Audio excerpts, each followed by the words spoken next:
Programme आहे का? आजच्या ऑन स्क्रीन मी आहे नाही या आपल्या 3 दिवसीय आभासी कार्यशाळेचा दुसरा दिवस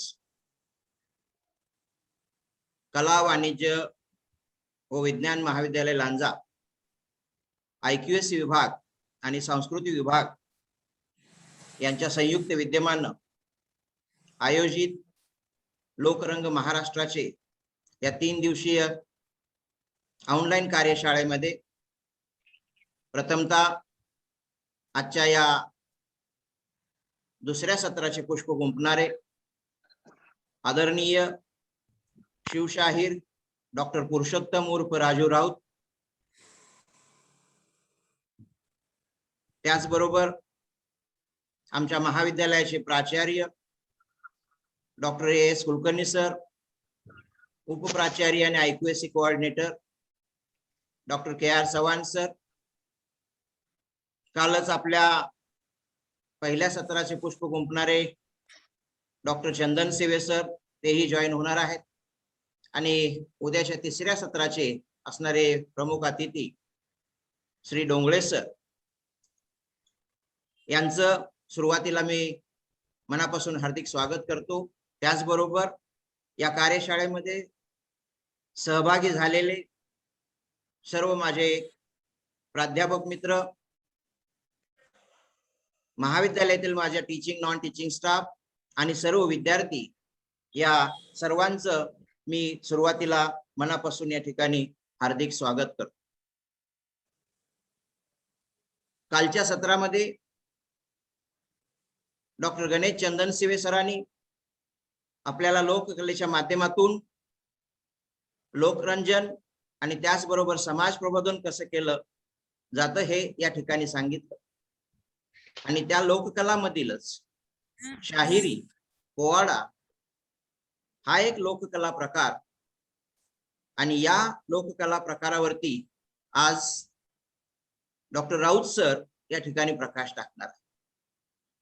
याविषयी आपल्याला ते मार्गदर्शन करणार आहे। खरं तर पोवाडा, शाहिरी याचा संदर्भ अगदी ज्ञानेश्वरी मध्ये सुद्धा त्याचा पोवत म्हणून या ठिकाणी संदर्भ येतो आहे।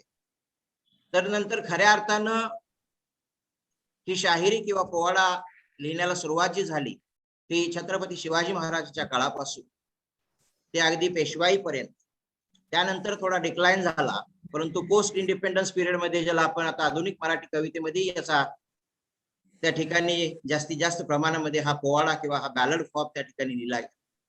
खरं तर या शाहिरीच्या संदर्भामध्ये याच्या ओरिजिन विषयी असं म्हटलं जातं की दॅट द ओरिजिन ऑफ शाहिरी is ancient as Marathi culture, and not only that the Shahiri literature is called as the dawn of Marathi poetry. यावरून आपल्याला या शाहिरीचं, या पोवाड्याचं मराठी साहित्यामधलं असणारं स्थान जे आहे हे या ठिकाणी प्रामुख्यानं इथं लक्षात येते। या काव्याची वास्तविक पाहता खरं तर 3 कॅटेगरी किंवा 3 विभाग पडतायत। त्यामध्ये संत कवी, पंत कवी, संत कवी। संत कवी हे आपल्याला या ठिकाणी भक्ती रसामध्ये घेऊन जाणार आहेत। पंत कवी हे बौद्धिक पातळीवरचं असणारे या ठिकाणी काव्य आहे आणि तंत कवी म्हणजेच या ठिकाणी हा बॅलड फॉर्म, हे बॅलड पोएट्स, ही शाहिरी आणि हा पोवाडा हा वीर रसातला असणारा हा काव्याचा प्रकार जो गायन आणि लेखन या दोन्ही प्रकारामध्ये मोडणारा आणि मराठी भाषिकांच्या दृष्टीनं खरं तर एक स्फूर्ती देणारा, चैतन्य निर्माण करणारा अशा प्रकारचा हा एक काव्याचा प्रकार। आणि आज या पोवाड्याविषयी त्याचा सर्व इतिहास, त्याचे सगळे अनेक कंगोरे राऊत सर आपणाला या पुढील सेशन मध्ये पूर्णपणे त्याच्यावरती या ठिकाणी मार्गदर्शन करणार आहे। आणि म्हणून प्रथमतः मी राऊत सरांचं या ठिकाणी स्वागत करतो आणि त्यांचा आपल्याला परिचय करून देतो।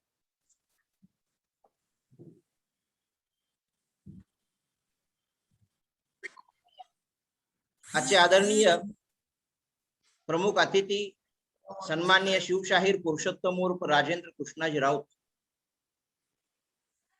एक वर्सटाईल पर्सनॅलिटी व्यक्तिमत्व आहे.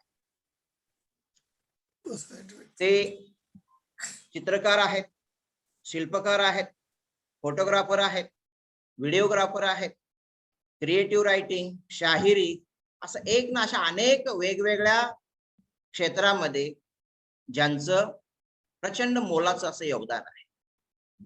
वास्तविक पाहता चित्रकला, शिल्पकला, त्यांचे वडील क्रो दा राऊत हे कोल्हापुरातील अतिशय ख्यातनाम चित्रकार आणि अष्टपैलू कलावंत, आणि स्वाभाविकपणे हा अनुवंशिकपणा किंवा वारसा हक्कानं या चित्रकला किंवा शिल्पकला यामध्ये सरांना त्या ठिकाणी कमालीचं अगदी लहानपणापासूनच बाळकडू घरातूनच मिळालेलं आहे. ह्या कला त्यांचं त्यांनी या ठिकाणी व्यावसायिक मध्ये सुद्धा त्या ठिकाणी कन्व्हर्शन किंवा रूपांतर ज्याला आपण म्हणू, कारण पेंटिंग ही कलाकार चित्रकार म्हणून जर असले तरी परंतु त्यामध्ये प्रामुख्यानं ते एक व्यवसाय म्हणून सुद्धा, ज्यामध्ये मग अगदी माइलस्टोन पेंटिंग असेल, साइन बोर्ड होर्डिंग किंवा अगदी पोर्ट्रेट्स पर्यंत अशा अनेक पेंटिंगची सरांनी निर्मिती केलेली आहे. पेंटिंग बरोबर फोटोग्राफी मध्ये गेली 43 वर्ष सर कोल्हापुरामध्ये या व्यवसाय या ठिकाणी करतायत, ज्याच्यामध्ये अगदी हायलाइटिंग गोष्ट अशा पद्धतीची आहे. पश्चिम महाराष्ट्रातील सर्वात मोठी ब्लॅक अँड व्हाईट प्रिंट आणि सर्वात मोठी कलर प्रिंट मॅन्युअली घरी प्रोसेसिंग केलेली आहे.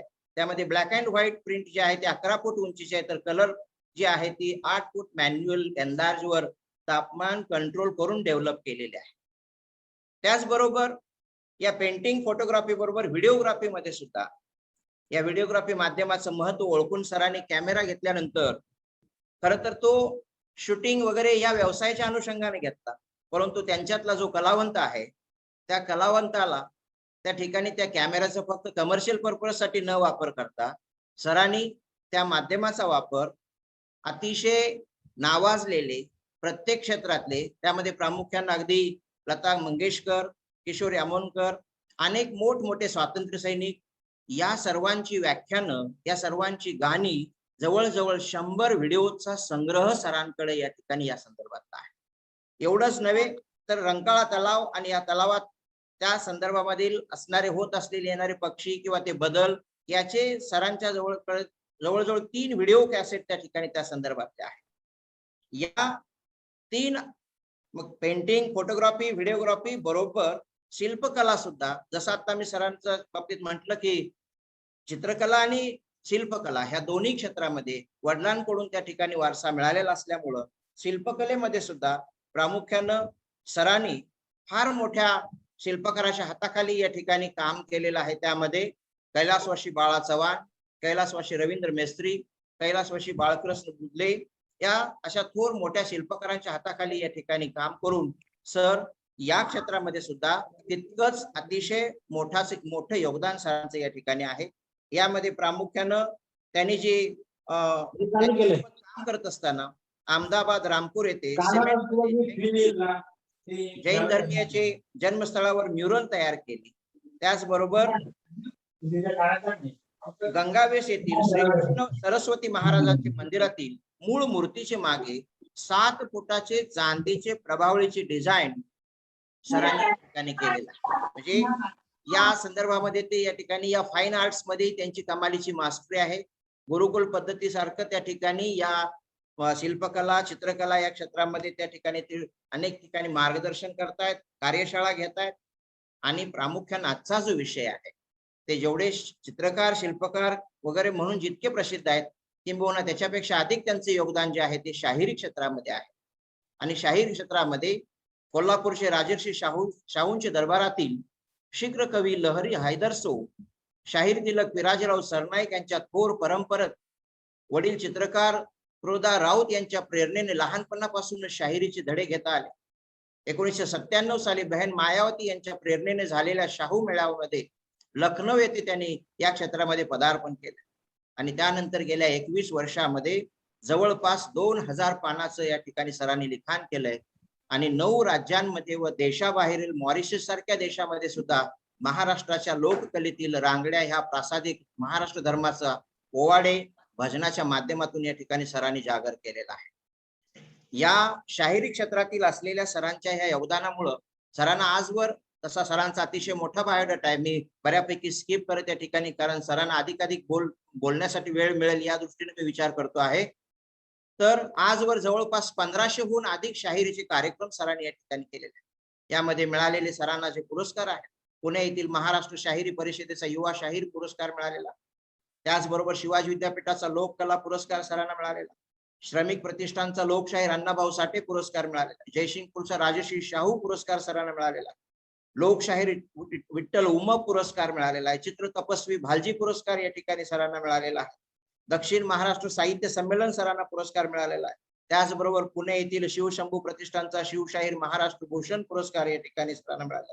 अशा अनेक पुरस्कार सरांना ह्या शाहिरी क्षेत्रातल्या त्यांच्या असलेल्या ह्या योगदानाबद्दल त्या ठिकाणी मिळाले.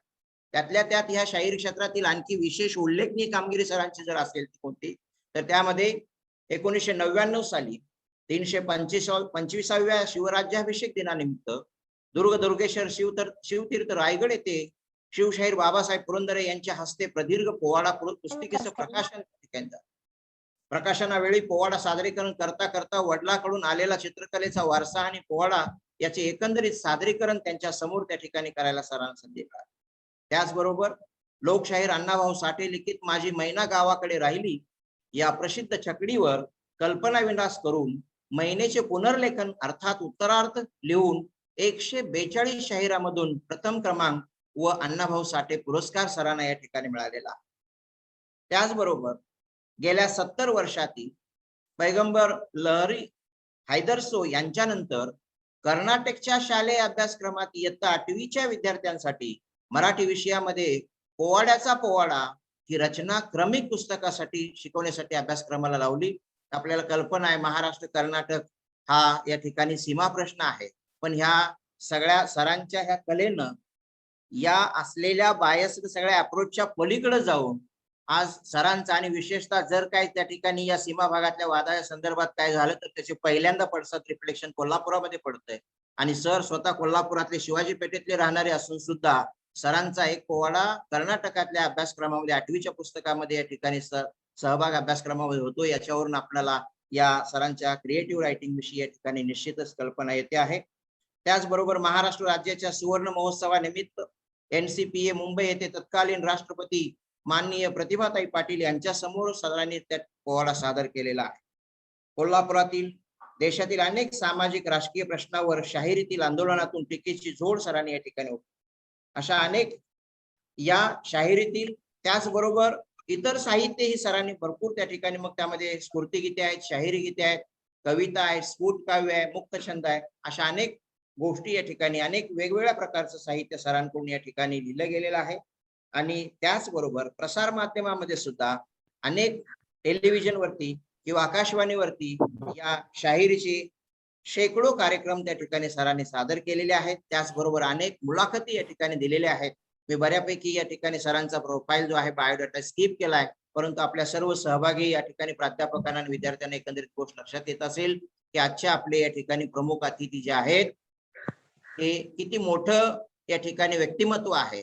आणि आम्ही लांजा महाविद्यालय खरंच अतिशय भाग्यवान आहोत की आम्हाला डॉक्टर राऊत सर या ठिकाणी आजच्या ह्या 3 दिवसीय कार्यशाळेतील दुसऱ्या सत्रासाठी प्रमुख अतिथी म्हणून या ठिकाणी लाभलेले आहेत. सर, मी पुन्हा एकदा आपलं या ठिकाणी हार्दिक स्वागत करतो आणि आपणाला विनंती करतो की तुम्ही आम्हा सर्वांना या ठिकाणी मार्गदर्शन करावं. Raut sir, please please.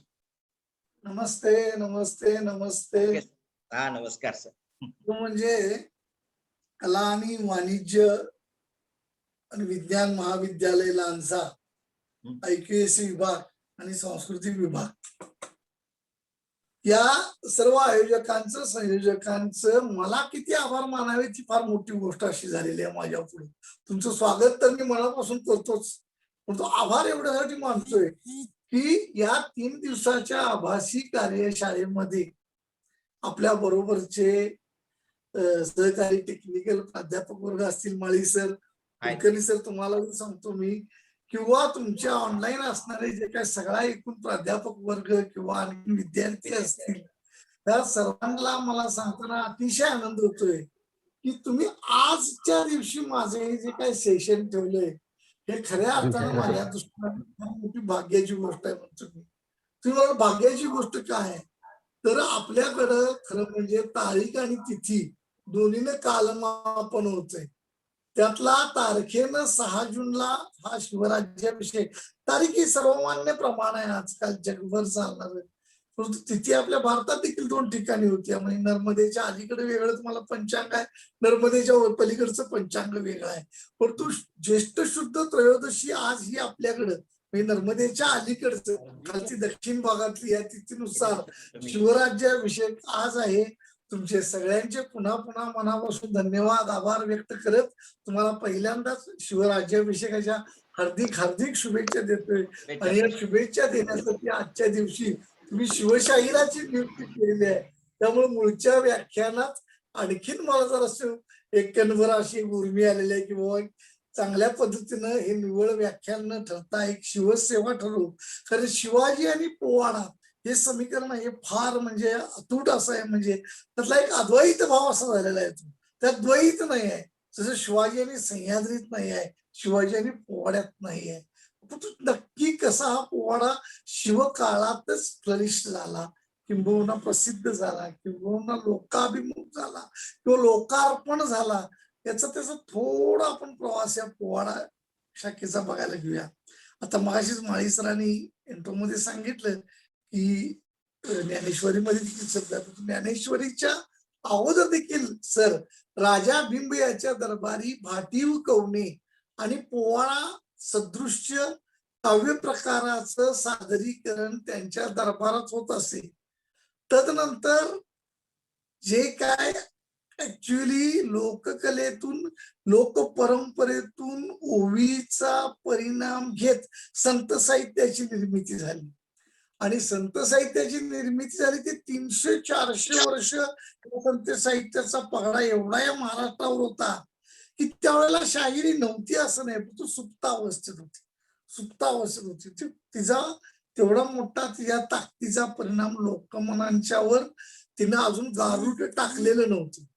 आणि संत साहित्यानं जवळपास भक्तिरसाचा हा महिमा सांगत सांगत मीटर मधनं ते अभंगात आले. अभंगातनं वेगवेगळे रूप बदलत ती प्रासादिक स्वरूप करत करत करत ते 16व्या-17व्या शतकापर्यंत त्याचा इतका जबरदस्त पगडा होता. त्या काळात संत कवी आणि तंत कवी, तंत कवी म्हणजे तंतू वाद्यावर गाणारे तंत कवी, हे तुंतुऱ्यावर गाणारे, आणि संत कवी हे प्रासादिक किंवा धार्मिक किंवा पौराणिक वगैरे त्यांचा त्या लेखांना त्यातनं भक्तिरसातनं गाणारे किंवा लिहिणारे प्रामुख्यानं कवी म्हणायचे. हे 2 कवी होती, लक्षात घ्या तुम्ही. आणि या काळानंतर एक दिवस असा उजडला की शिवछत्रपतींच्या जन्मानंतर तो जन्म देखील जणू काही संतांनीच मागितलाय. म्हणजे पैठणच्या रावळात उदगा आंबे उद दार उघड वये दार उघड करत एकनाथाने आग दिली. तोपर्यंत माऊलींनी सांगितले की जो जे वांछील तो ते लाहो प्राणी जात. आणि ते पसायदान जे काय मागितलं त्या पसायदानातनं आणि तशा अनेक संतांनी आपापल्या पद्धतीने ईश्वरनिष्ठांची काय मांदिय या महाराष्ट्र भूमीच्या दऱ्याखोऱ्यावर सह्याद्रीच्या कडे पठारावर होती. त्यातून एकच मार्ग झाला होता की नंतरच्या 300 वर्षांनंतर आणि देवगिरीच्या या सगळ्या राज्य कालानंतर लोकांच्या मागणीतून एक जन्माला आलेली गोष्ट कुठली असेल तर तो शिवछत्रपती नावाचे व्यक्तिमत्व या महाराष्ट्रावर असं अलौकिक एक जन्म झालाय तो की जगदविख्यात राजा की त्याच्या तोडीला आज जगातला कुठलाच राजाचा म्हणजे आज मी 35-40 वर्ष मी ज्या वेळी शोध घेतोय त्यावेळी दर खेपेला मला शिवछत्रपतींच्या आणखीन एक वेगळ्या गुणांचं काय होतं दर्शन घडतंय. आणि मग बाकी जसं गणपतीसाठी आरती आहे विष्णुदासानं गावावी, विष्णूची जी काय पद गावावी ती विष्णुदासानं गरुडानं गावावी. रामानं काय करावा, राम गायचा असेल तर हनुमंत पाहिजे, ज्योतिबा गायचं तर डोरी पाहिजे, आई जगदंबेला हाक मारायचं तर गोंधळी पाहिजे, खंडोबाला हाक मारायचं तर वाघ्या मुरडी पाहिजे. तसं शिवछत्रपतीला तर का अडवायचं असलं तर महाराष्ट्रावरची एकमेव लोककला शाहिरी आहे ती म्हणजे पोवाडा. पोवाडा प्रकरणात नाही. आणि हे बघूनच अनेक वर्षाच्या सातत्यानं शिवचरित्राच्या चिंतनातून त्या माझ्या दैवताला खुश करण्यासाठी हा डप वयाच्या 35व्या वर्षी मी हातात घेतला मित्र हो. तर झालं काय की शिवछत्रपतींच्या जीवनातला अखंड विश्वाला चकित करणारा, ललांभूत करणारा असा एक मोठा कुठला जर का काही प- सगळ्यात कुठला काय म्हणतो आपण त्याला एक परिणाम म्हणण्यापेक्षा त्याला काय म्हणायचं आपण त्याला पराक्रम पराक्रम कुठला असेल तर तो पहिला पराक्रम जो काय आहे, तो पराक्रम आहे तो अफजल खानाला मारणे प्रतापगडच्या पायथ्याला. आणि प्रतापगडच्या पायथ्याला जवळपास 57 पासून डोक्यात शिजत होतोय सर राजकारण शिवरायांच्या. इकडे तर कोकणात तुमच्या तुम्हाला सांगायचं म्हणजे आरमार उभा करायला पण घेतलेलं. इकडं संभाजी राजांचा जन्म व्हायचा होता, इकडं सईबाई साहेब आजारी होत्या, इकडं खानाचा धुमाकूळ 57 58 ला खान आलाच. 58 ला खान आलाच. इकडे 14 मेला जन्म झाला होता संभाजी राजांचा. आणि खान विजापूर सोडून जसा आला तुळजापूर आला, त्यानंतर तुम्हाला सांगतो पंढरपूरवर त्यांना तुळजापूरला तर आई जगदंबेवर गाव वाटला. पंढरपूरची देवळं नेस्तनाबूत करायचा प्रयत्न केला. कोल्हापूरमध्ये आला. कोल्हापूरच्या आयकरवी निवासीला सर्व भक्तजनांनी तिथे कपिल तिथं बुडवून ठेवली. सगळे देवाधिक देखील पाण्यात जाऊन पडले. आणि मग बाकी योग्य रीतीने समाचार घेत घेत प्रतापगडला एक निश्चित अशी भेट घेतली गेली. आणि या सगळ्या दुष्कर्माचा पाडा योग्य रीतीने वाचून त्याला योग्य असं त्याला एक शासन करण्यात आलं. आणि तुम्हाला माहितच आहे की त्या अफजल खानाचा वध तर प्रतापगडच्या पायथ्याला झाला भेट घेतल्यानंतर. तिथून खरं खरं म्हणजे शिवछत्रपती लक्षात घेण्यासारखी गोष्ट आहे की शिवाजी महाराजांनी स्वतःच्या आयुष्यात एकही गोष्ट सेलिब्रेशन केलेलं नाही. फक्त एकमेव केली, राज्याभिषेकानंतर एखाद्या चक्रवर्ती राजाला जसा आपला एक रोड शो करायला लागतोय त्या पद्धतीनं दक्षिण दिग्विजयाची जी काही स्वारी झाली ती एकमेव गोष्ट शिवाजी महाराजांनी सेलिब्रेट केलेली आहे. अन्यथा त्यांनी कोणत्याही युद्धानंतर कोणत्याही शत्रूवर आपण ज्यावेळी त्याला नेस्तनाभूत करतोय, त्याला विजय संपादन करतोय, त्या विजयाचा कुठेही आनंद व्यक्त केलेला नाही. बऱ्याच वेळेला पराभव मिळालेला आहे, त्या पराभवानंही कधी खचून गेलेलं नाहीत. म्हणूनच शिवछत्रपती नाव असतील 348 राज्याभिषेक आहे. ते देखील राज्याभिषेक शिवाजी महाराजांचं नियोजन आहे.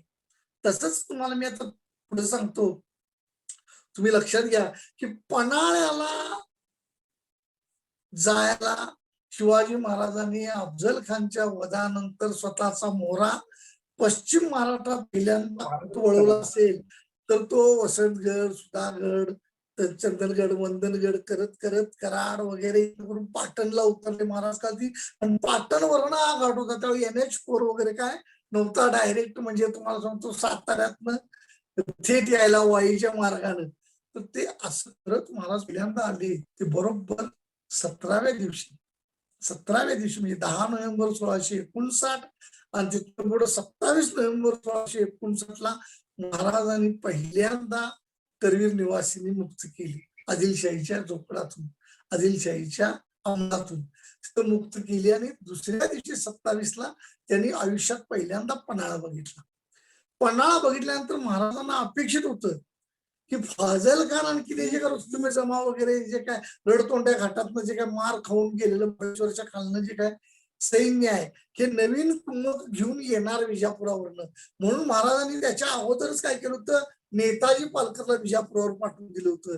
आणि मोरोपंत आणखी खालती जे काय प्रधान आहेत ते मुंबईच्या तिथल्या पत्रातल्या तिथली जहाजं ताब्यात घ्यायची म्हणून म्हणजे एका ठिकाणी त्रिशूळ फेकलं गेलेलं होतं.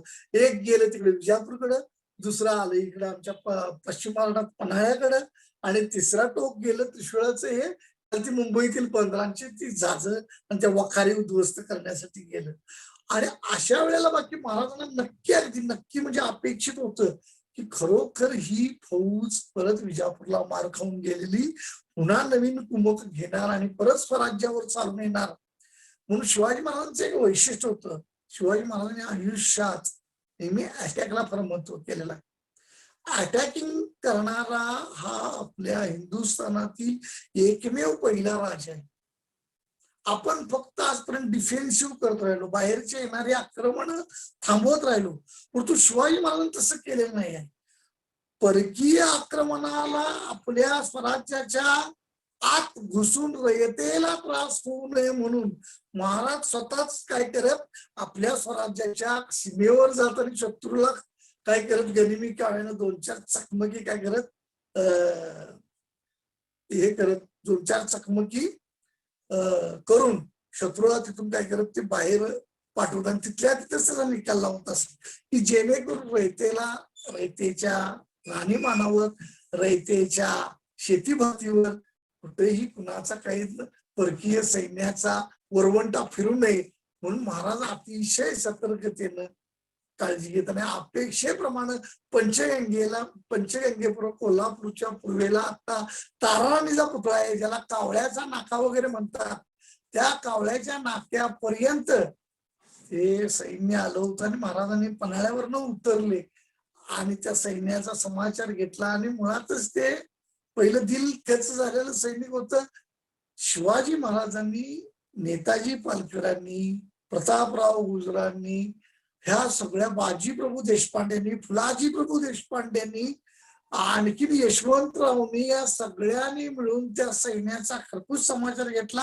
होड्या पंचगंगेत घालून अगोदर यायच्या आतच त्यांच्यावर अटॅक करून ते सैन्य पळवून लावलं. महाराजांच्या अपेक्षेप्रमाणे विजापूरची ही सॉरी फेल्युअर झाली. महाराज पन्हाळ्यावर आले तोपर्यंत विजापूरच्या आदिलशाहीनं कर्नूल येथे असणाऱ्या, खरं म्हणजे दक्षिण आफ्रिकेतील हापशी जमाती सिद्धी जोहर, त्या सिद्धी जोहरला कर्नूलवरनं आणला. कर्नूल हे म्हणजे अगदी ताराराणीच्या कारकिर्दीपर्यंत कोल्हापूर जिल्ह्यातलं शेवटचं गाव, जे की आता तेलंगणामध्ये आहे. तेलंगणामध्ये मी स्वतः जाऊन आलोय, तिथे सिद्धी जोहरचं गाव आहे तिथलं. आणखी त्या सिद्धी जोहरला बोलवून आणला आणि तुमच्या माहितीचं सांगतो, त्या पन्हाळ्याला अत्यंत भरगच्च असा वेढा दिला गेला. त्या पन्हाळ्याला इतका कडक वेढा दिला गेलाय ही तत्कालीन इतिहासकारांनी लिहून ठेवलेला आहे की मुंगी देखील जायला आत ठेवली नव्हती जागा. त्याच्या 2 गोष्टी आहेत हे सांगण्यात तुम्हाला सांगतो. एक तर पन्हाळ्याला वेढा पडला, महाराज तर जाऊ शकत नव्हते आणि त्यामुळं आयुष्यभर वयाच्या 50 ते 52 वर्षापर्यंत या मातीसाठी, तुमच्या आमच्यासाठी, एका स्वराज्यासाठी, आईच्या स्वप्नासाठी हा जो काय बागडणारा राजा आहे, या सह्याद्रीच्या कडेकपारावर म्हणजे आग्र्यापासून ते खालत्या श्रीशैल पर्यंत त्यानं घोड्यावरनं हत्तीवरनं ज्यानं जी मजल तर मजल केली, किंवा इकडं तुम्हाला जर का म्हणायचं म्हटलं तर पश्चिम किनारपट्टीला गोव्यापासून फार खालतीपर्यंत आणखीन एक गाव आहे तिकडं, त्या गावापर्यंत तिकडं हा फेरफटका मारणारा माणूस एका ठिकाणी या किल्ल्यावर महाराष्ट्रातला एकमेव जास्तीत जास्त प्लॅटो असणारा, टेबल टॉप असणारा किल्ला हा पन्हाळगड, या गडावर जास्तीत जास्त दिवस मुक्काम केलेला आयुष्यातला महाराजांचा कुठला गड असेल तर तो पन्हाळगड आहे. आणि कृपा कुणाची असेल तर ती सिद्धी जोहरची आहे, कारण त्याने वेढा दिल्यामुळेच महाराजांना तिथून बाहेर पडण्याशिवाय अजिबात म्हणजे कुठला मार्गच नव्हता. महाराजांनी ठरवलं की कसं तरी करून हा उन्हाळ्याचे दिवस आहेत, ते मार्च महिन्यात पडलेला वेढा 2-3 महिने त्यांना कुठं वाव मिळाला नाही, परंतु पावसाळ्यात नक्की कुठंतरी एक फट गावेल आणि त्या पावसाळ्याच्या या महामूर पावसामध्ये आपण कधीतरी आपण काय करू की हा वेढा फोडून इथनं बाहेर पडू, असं त्यांचं सुनियोजित होत होते. त्यासाठी अनेक येर पत्ते काढायला जवळचा किल्ला कुठला, तिथं काय आहे, जरी मुंगी जात नसली तरी महाराजांचे हेर जात होते. म्हणजे महाराजांची माणसं ही त्यांना सांगावे लागत नसे की हे करा ते कर. राजाला अपेक्षित असणाऱ्या सगळ्या गोष्टी आपल्या एका विचाराला पाठबळ देण्यासाठी ती माणसं अतिशय प्रामाणिकपणे करत होती. तिथं प्रत्यक्ष छत्रपती नसतानाही.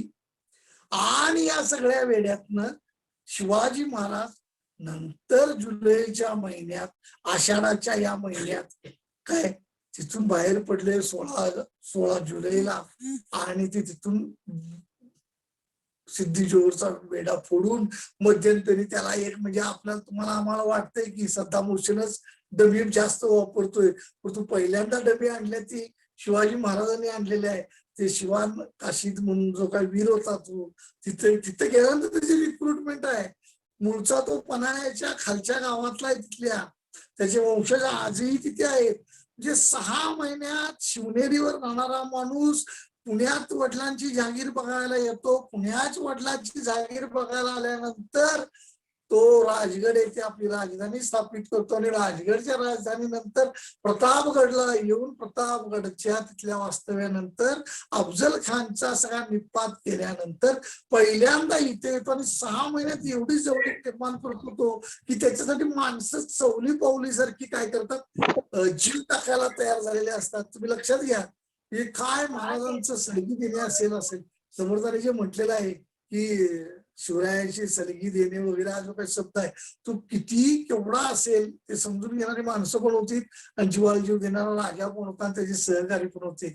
तर त्या शिवा काशीतला तिथं तो परत घेऊन त्या तर थोडा वेळ तरी आपल्याला मिळावा, विशाळगडच्या वाटेकडे जाऊ तो प्रेम. पण विशाळगड गेला, विशाळगडवरचे पहिले परत पारे उडवून विशाळगड सर करून मध्यंतरी बाजी फुलाजींचे दारात ते पडलेले आहेत. तिथून परत वेगळ्या मार्गानं 1 वर्ष 1 महिना 13 दिवसानंतर, मग जरा शेजवल करून एक फार मोठे इतिहासकार आहेत, तुम्हाला लोकांना कधी त्यांचं शिवचरित्र वाचायला मिळालं तर तुम्ही जरूर म्हणजे घ्या की त्यांनी शिवाजी हे डे टू डे कुठे होते, महाराज दिवसाकडे हा दिवस कुठे होते. त्यामुळे मी सांगू शकतोय की 1 वर्ष 1 महिना 13 दिवसानंतर महाराज परत स्वगृही परतलेले आहेत. आणि मध्यंतरी ते सईबाईंचं निधन आहे. मुळात मला वाटते 22 जुलैला महाराज बाहेर पडलेले आहेत.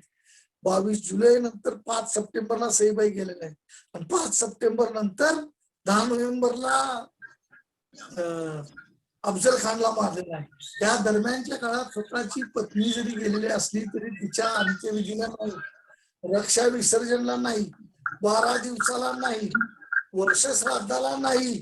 तुम्ही लक्षात घ्या, तुम्ही आम्ही आजकाल काय या कोरोनामुळे आपण काय पाळतो, हा लॉकडाऊन पाळतो. परंतु महाराजांनी हा किती महिने लॉकडाऊन पाळलेला आहे पन्हाळ्यावर. काय वावच नाही दुसरा, बाहेर जीवाशी खेळ आहे. बाहेर कोरोना चालता, हा विजापूरवरनं पाठवलेला कर्नूल गावचा कोरोना, तो म्हणजे सिद्धी. तर त्या सिद्धी जोहरच्या तडाख्यातनं सुटून ज्यावेळी 1 वर्ष 1 महिना 13 दिवसानंतर आले, त्यावेळी त्या माऊलीला असं वाटलं, जिजाबाईला, की बाबा रे एवढ्या आपल्या पराक्रमी लेखाचं कौतुक करावं. खरोखर जिजाबाईनंच दोन्ही कौतुक केलेले आहेत, आयुष्यातली सगळ्यात मोठी कौतुक आहेत. एक वेलकमिंग आहे ते पन्हाळ्याचा वेढा तोडून आल्यानंतर आहे, आणि दुसरं वेलकमिंग जे शिवाय त्यानंतर जे डिटर्मिनेशन केलेलं आहे जिजाबाईंनी, ते म्हणजे आग्र्यावरनं सुटून आल्यानंतर राज्याभिषेक केलेला आहे 4 वर्षात, 6 वर्षामध्ये तुमचा राज्याभिषेक केलेला आहे. म्हणजे हे कौतुक आणि त्यांचं सगळं इप्सित ठरवणारे होते त्या जिजामाऊली होते. आणि बाकी मग त्या राजगडवरच्या राजसभेत तो जखमनाम्याचा दरबार भरला गेला आणि त्या जखमनाम्याच्या दरबारात जिजाबाईंच्या खरोखर कल्पनाशक्तीची कमाल आहे. बघा तुम्ही, एवढा असताना संभाजीराजांचं हे दुधाविनाचं पोर तिनं जपलेलं आहे. आग्र्याला होते त्यावेळी हे सगळं अखंड मोठं स्वराज्य जरी 23 किल्ले 4 लक्ष होण्याचा मुलूक जरी दिला असला तरी जिजाबाईंनी काय केलेला आहे, तो परत काय केलेला आहे, त्यातला काही भाग आग्र्यावरून युस्तपर्यंत ताब्यात घेतलेला आहे. तिथलं 66,000 रुपयाचं रामसिंगचं असणारं जे काही लोन आहे ते लोन सव्याज राजगडवरनं त्यांची हुंडी परत केलेली आहे. मिठाई वाटायला जे काय पैसे घेतलेले आहेत तिथं काय आग्र्या दरबारात महाराजांच्याकडे ई-बँकिंग नव्हतं, मोबाईलवरनं पैसे टाकले आणि ट्रान्सफर केले. ते तिथनं रामसिंगकडनं कर्जावर पैसे घेऊन त्याला तिथली हुंडी देऊन राजगडच्या ऑफिसवरनं ती हुंडी सोडवली गेलेली आहे. जिजामाऊलीची गोष्ट आहे की म्हणजे त्यावर एकदा कधीतरी पुन्हा आपण विचार करायला बसू की शिवछत्रपतींच्या 5-6 बहिणी असू दे, संभाजीचा जन्म असू दे, राजारामाचा घरचा किल्ला जो का असतोय तो घरचा किल्ला न सांगता आपल्या स्वतःच्या विचाराने आणि व्यवस्थित खमक्यापणे लढवणाऱ्या त्या मातोश्री जोपर्यंत त्यांच्या बरोबर होत्या तोपर्यंत शिवाजी महाराजांचं सगळं कार्य आहे ते विघ्नपणे निर्विघ्नपणे अगदी पार पडलेलं आहे. आणि म्हणून जिजाबाईंनी काय केलेलं आहे की या वेळेला शिवाजी महाराजांनी हे आपल्यासाठी माणूस हुडकलेला नाही. जिजाबाईनं माणूस हुडकलाय की महाड मधल्या एका गोंधळ्याला, त्याचं नाव आहे अज्ञानदास, काय तो आपण आगीनदास म्हणतो, त्या गोंधळ्याला सुपारी दिली आणि त्याला सांगितलं की बघ आजपर्यंत देवदेवतांचे पोवाडे गातोस तू. खरं म्हणजे पहिल्या मिटिंगला जिजाबाईने सांगितलं होतं की कनकगिरीच्या युद्धामध्ये माझ्या नातवाला यानं मारलंय, शहाजीराजांची झिंड काढल्या विजापूर मधनं, तुळजापूरच्या भवानीवर गाव घातलेला आहे, हा विठ्ठल फोडाला पण पंढरीचा गेला होता, हा करवीर निवासिनीवर पण हत्यार चालवायला आला होता आणि अनेक देवदेवतांचा अपमान करत स्वतःच्या कुंकवाला आणि स्वतःच्या पोटाला त्रास देणाऱ्या या अफजल खानचा ज्यावेळी समाचार घ्यायची पहिली मिटिंग झाली होती त्यावेळी जिजाऊ साहेब बराच वेळ बोलल्या का नव्हत्या ते म्हणजे आऊसाहेब गप्प का नाही, आम्ही गप्प एवढ्यासाठी आहे शोभा म्हणल्या की आम्हाला फक्त चिंता एवढीच वाटते की हा खान जिवंत परत जाऊ नये. म्हणजे काय डिटर्मिनेशन असेल त्या बाईचं, तिने त्याच वेळी ठरवले की या खानाला बाबा कुठल्याही परिस्थितीत मारणे आणि शोभा तुम्ही संभाजीचे उसने घेणे, संभाजी म्हणजे थोरले भाऊ जिजाबाईंचे थोरला अपत्य, काय हे छत्रपती शिवाजी हे 8वा अपत्य आहे, तसे तुम्ही संभाजीचे उसने घेणे म्हणून सांगितले, माझ्या नवऱ्याच्या अपमानाचा बदल्याचा सूड घे म्हणून सांगितलं तुम्ही आरामात. आणि त्यावेळी ज्यावेळी असं ठरलं गेलं त्यावेळी जिजाबाई एकच म्हणतात की हा खान जीवन माघारी जाऊ नये आणि एवढ्याच सगळा घरचा किल्ला कुठल्याही सूचनेशिवाय न चालवता मुलाचं कॉन्सन्ट्रेशन आपल्या शत्रूवर, आपल्या टार्गेटवर म्हणजे कॉन्सन्ट्रेट करून हा सगळं युद्ध खेळलं गेलं. आणि त्या युद्धात तुम्हाला माहित आहे 300 बांधल कामी आले, अनेक महाबळेश्वरच्या खालच्या रडतोंड्या खात्यातल्या लढाईत पण बरेच जण गेले, विजापूरमध्ये बरेच जण काहीशे गेले, काही त्या मुंबईतल्या बंदरावर काहीशे गेले, असे सगळे जे काय काही गेलेले होते, काही जखमी होते, काही थोटणे झालेले होते, काही ना काही थोडक्यात जखमा झालेल्या, अशा लोकांचा जखमनाम्याचा दरबार भरवायचा आणि तिथे महाडच्या आगीनदासाला बोलवून त्याला सांगितले की बघ माझ्या पोरग्यानं कसा पराक्रम केलाय, पूर्वी कशी तू जगदंबेची गोंधळी पोवाडे गातोस, तिनं कशा दैत्य मारलेला महिषासूर, तसा हा 32 दाताचा बळी तो माझ्या पोरग्याने दिलाय, त्याच्यावर एक कवन बांध, त्याच्यावर एक पवाडा बांध. पवाडा देखील शब्द तो प्रवध, प्रवच, पवाड, पवाडा, पवाडा. आता प्रवच वेगळं, प्रवध वेगळं, या दोन्हीचे अर्थ प्रवच हा प्रवचनाशी रिलेटेड आहे, प्रवध हा देखील बार्डशी रिलेटेड आहे. संस्कृत डिक्शनरीत बार्डी इंग्लिशमध्ये टू माय नॉलेज ऑल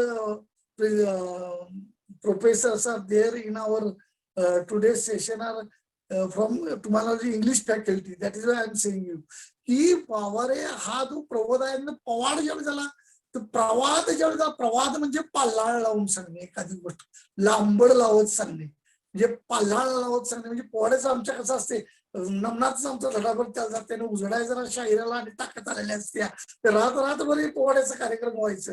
तो पवाड झाला, त्यानंतर पवाडा झाला. आता पवाडणीला महाराष्ट्रात 3 ठिकाणी 3 अर्थ आहेत. पश्चिमा ह्यातला अर्थ आहे तो काव्य प्रकार म्हणून आहे. विदर्भात तुम्ही जर काय केला तर आईच्या बरोबर जर एखादं लिखरूनही नको नको नको म्हणायला जर का लागलं आणि नको असलं तिला इथे यायला काम करताना कामात त्रास होतो म्हणून, आणि ते लेकरू जर का ऐनवेळी जर का तुमच्या स्वयंपाकघरात आलंच, तिला पदर ओढून म्हणाल तर तिथे ती विदर्भातली बाई म्हणते पवाडलाच का लेखा इकडे पण. म्हणजे पवाडणे म्हणजे तिथे येणे म्हणजे उपस्थित होणे किंवा संवाद होणे, वार्तालाप होणे, आदान प्रदान वैचारिक होणे, असे प्रवध, प्रवच, पवाड, पवाडा, पवाडा. तर असा एक पवाडा तू बांध आणि या सगळ्या काय कर, ह्या युद्धकथेचं सगळं वर्णन त्यात यावं, कसा मारलाय खानाला हे त्यात यावं, असं म्हणून जिजाबाईनं ती सुपारी काय केली, आगीनदासाला दिली गेली. आणि रायगडवरच्या राजसभेत त्या जखमनाम्याच्या दरबारात ज्याला ज्याला जिथं जिथं जखम झाली तिथं तिथं त्याला एक काय करायचा, अलंकार देऊन भुषवायचं. डोक्याला जखम झाला शिरपे द्यायचा, दंडात जखम झाला वाकी द्यायची, कड द्यायचं, छाताडावर जखम झाला त्याला तिथलं पदक द्यायचं. असे नानाविध पदकाने करत करत करत आगीनदासाची एंट्री झाली त्या राजगडच्या राजसभेत. त्याविषयी अभ्यासकांचं असं मत आहे की तो एक तरी महाडचा होता, काही अभ्यासकांचं असं मत आहे की हा एक योद्धा होता, तो छत्रपती शिवरायांच्या बरोबरच ह्या एकूण सगळ्या मोहिमेत प्रतापगड पासून ते रणतोंड्या घाटात महाबळेश्वर पासून ते पन्हाळ्यावर, पन्हाळ्यानंतर परत तो तुमच्या त्या विशाळगडच्या सुटकेत होता. त्यामुळे त्यांनी यथोचित वर्णन केले अगदी. म्हणजे ते जे सगळं वर्णन आहे व्यागिंदासाचं पोवाडा बघा तुम्ही, त्याला आपण काय म्हणतोय, प्रत्ययकारी लिखाण आहे. प्रत्ययकारी लिखाण म्हणजे जणू काय त्या युद्धात त्यानं ते बघितलेलंच आहे काय. आणि तो जो काय हे आहे पोवाडा आहे, तो ज्यावेळी तुम्ही खरोखर ऐकाल किंवा वाचाल, मग अशी माळी सरांनी फार चांगलं सांगितलं की पोवाडा हा फक्त गायनाचा आणखीन लिखाणाचा भाग आहे. ते म्हटले नाहीत पोवाडा वाचनाचा भाग आहे. खरं म्हणजे मी हजारभर पोवाडे वाचले, त्यावेळी मला त्या प्रत्येक पोवाड्यातल्या खाचा खोचा आणि सगळ्या खटके माहिती आहेत. पोवाडा हा खरोखर वाचायची गोष्ट नाही, त्यामुळे पोवाड्याचं पुस्तक खपलं जात नाही. पोवाडा हा बघायचीच गोष्ट आहे, गायची देखील आहे का नाही मला शंका आहे. कारण हे कसं आहे, पद्ययुक्त गद्य आहे, भाषण आहे. त्यामुळं पोवाडा हा म्हटला जातो. म्हटणं वेगळं आणि गाणं वेगळं, त्यातनं काहीतरी म्हणणं असते.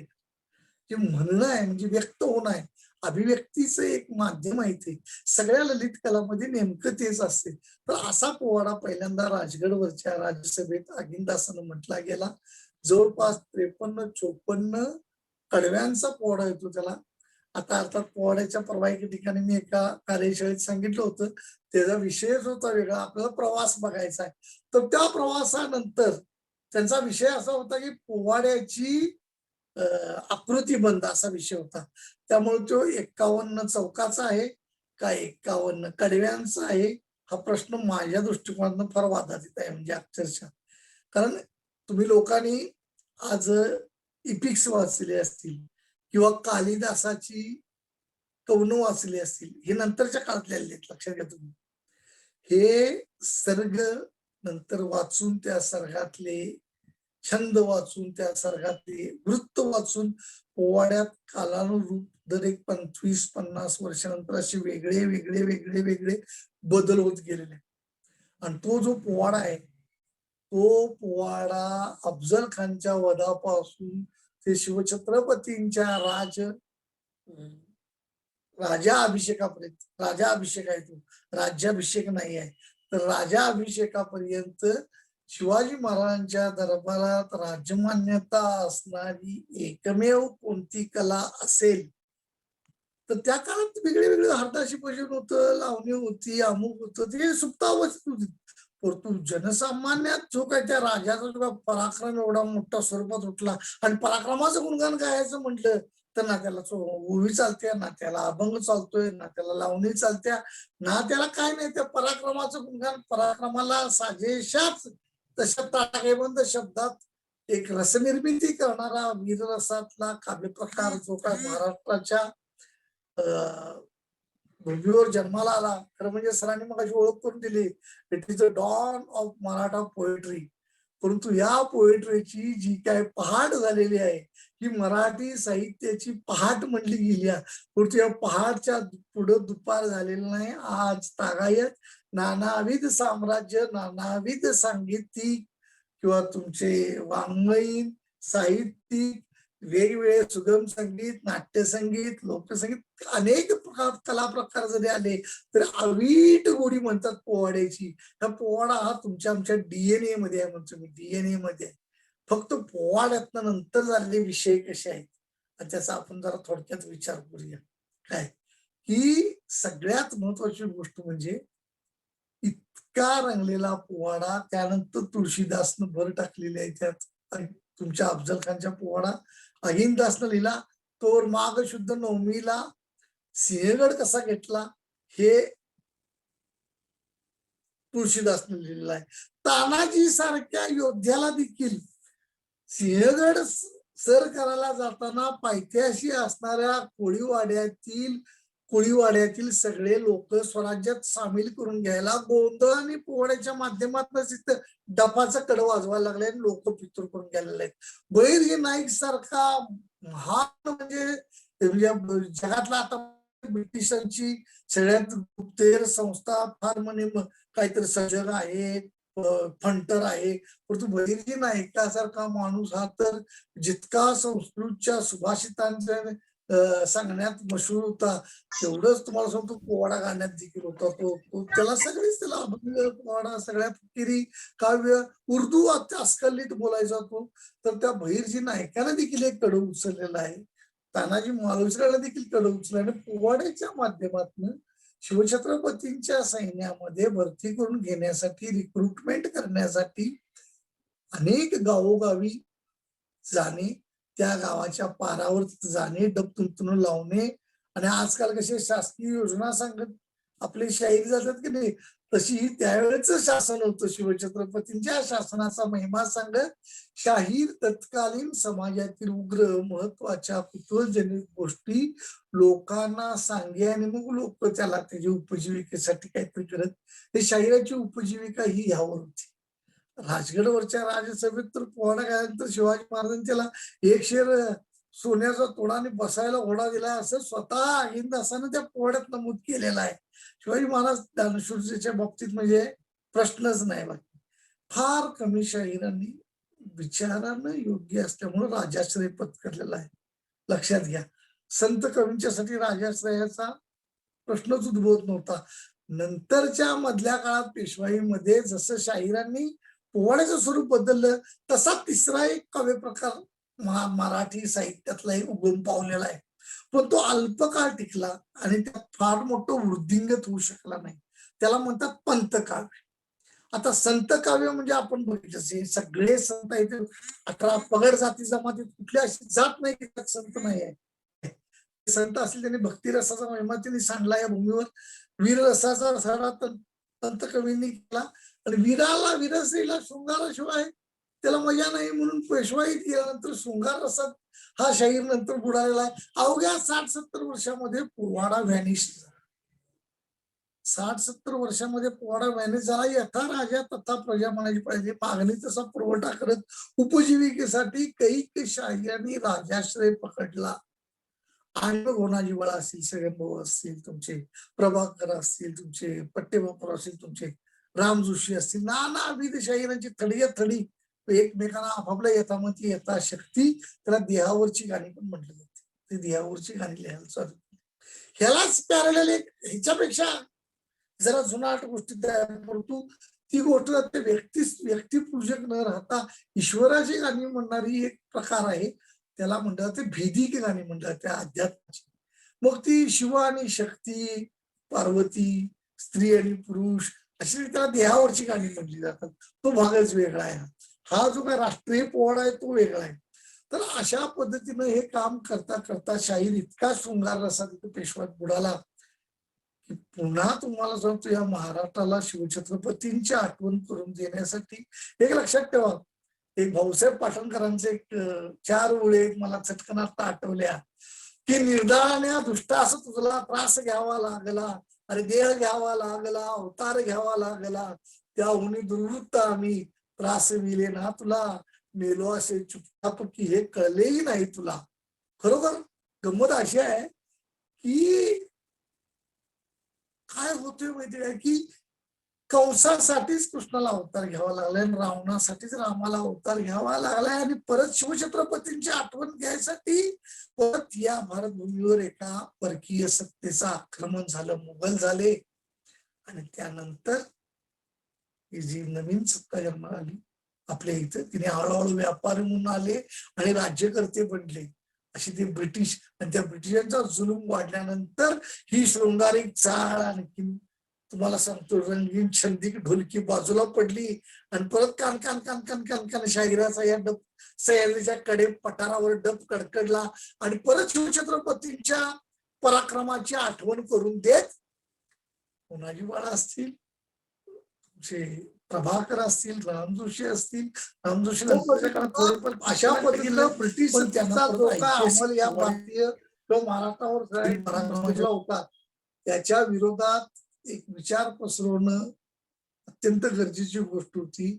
आणि तो जो तिथनं तुमच्या राम जोशी, होनाजी बाळा यांनी परत जी काय लावणीची लेखणी हाती ठेवली आणि वीरश्रीची लेखणी हातात घेऊन जो काय परत शिवछत्रपतींचा पोवाडा किंवा त्यांचं शौर्य, त्यांचं पराक्रम सांगायची जी काही एक पद्धत सुरू झाली ती आली हळूहळू हळूहळू आली. ती पहिल्यांदा आली ती सत्यशोधक समाजाचे निर्माते महात्मा ज्योतिराव फुले यांनी देखील आपली मतं, आपला विचार, आपला विवेक पसरवण्यासाठी प्रसार माध्यम म्हणूनच म्हणतो मी, हे त्या काळाचं प्रसार माध्यमच आहे. त्यावेळी काय दैनिक नव्हते, टीव्ही नव्हते, आकाशवाणी नव्हती, रेडिओ नव्हते, देश नव्हतंच. अशा काळात आपापला विचार, आपापले विवेक पसरवण्यासाठी पोवाड्यासारखा हा काव्य प्रकार त्यांनी स्वीकारला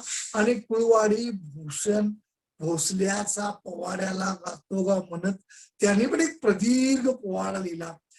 महात्मा फुले हे साक्षर झालेले होते, तुम्ही लक्षात घ्या. साक्षर झालेले असल्यामुळं अगिंदासच्या पोवाड्यात आणि महात्मा फुलेंच्या पोवाड्याच्या लेखणीमध्ये काय इतका प्रचंड वेगळा फरक तुमच्या लक्षात येईल की त्यात बाकी जरा जरा सर्गवजा, वृत्तवजा, छंदवजा असे वेगवेगळे काय केलेले प्रकार तुम्हाला त्यांच्या म्हणजे वाङ्मयीन त्याचं मूल्य मी तुम्हाला सांगतोय, आता सांगतोय. अर्थात वाङ्मय बदललं, मीटर बदललं की चाली पण बदलत असणार आहेत. आपल्याला त्या काळातल्या चालीचा शोध नाही आहे. लिखित स्वरूपात पोवाडे मिळालेले आहेत.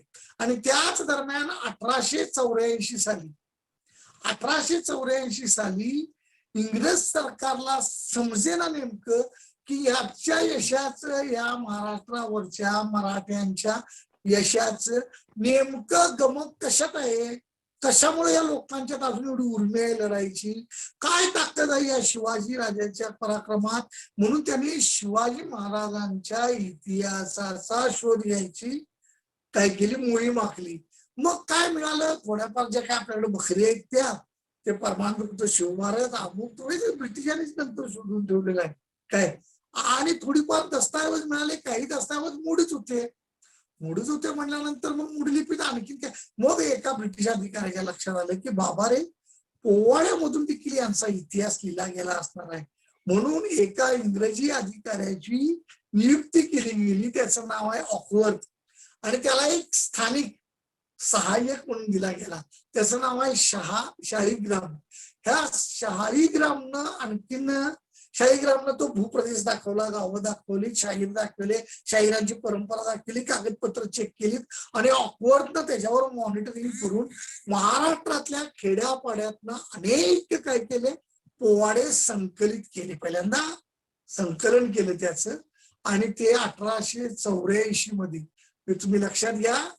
तुम्ही गंमत बघा, 1874 शाहू महाराजांचा जन्म आहे, 1884 ऑकवर्थ गोळा करतोय. महाराज त्यावेळी अवघे 10 वर्षाचे आहेत.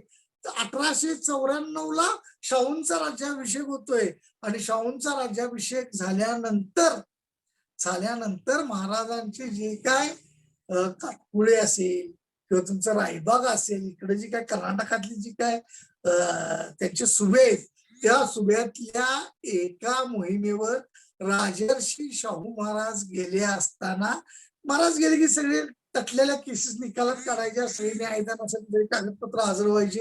कुणाचा शेतीचा तंटा आहे, कुणाचा चोरीचा तंटा आहे, कुणाचा मारामारीचा तंटा आहे, कुणाचा तंटा आहे, कुणाचा काय, अशा नानाविध तक्रारी राजा पुढे पेश होत असत. आणि त्यातनं एक केस आली महाराजांच्या पुढ्यात, आणि त्या केसमध्ये संदर्भ असा होता की पदरात जो बन लपतील कागदे, का लमानीबाईवर ते जुबे चोरलेल्याचा आरोप होता, एका पाटलाने केलेला होता. आणि त्याचा पंचनामा करायला शाहू महाराजांच्या तत्कालीन पोलीस खात्यातला जो काय हवालदार होता, त्या हवालदारानं तो इतका म्हणजे कवितेशी असा, म्हणजे त्याचं बोलणं म्हणजे काव्य म्हणून तेव्हा एकमेव त्याला म्हटलं जाते आधुनिक शाहिरीचा भीष्माचार्य शीघ्र कवी म्हणजे त्यांच्या तोंडातून वाक्य पडलं की ते शीघ्र कवित्वच असायचं. तर असे जे काय ते एक लहरी हैदर साहेब म्हणून आहेत, ते लहरी हैदर त्यांना नामाभिधान नंतर प्राप्त झालं, त्यांचं बाबासो जंगली मुजावर हे नाव आहे त्यांचं. तर तो तिथं त्या महाराजांच्या शिपाई खात्यात होता, आणि महाराजांच्या पुढ्यात पंचनामा आला, आणि महाराज ते काव्य वाचायला लागले. महाराज म्हणजे ही कविता आहे का पंचनामा आहे, महाराजांना काय समजना. आणि तेव्हा बाकी महाराजांचे अरे कुणी पंचनामा केला रे हो, त्याला जरा आणा समोर. मग ते बाबासाहेब जंगली मुजावरला समोर आणलं गेलं.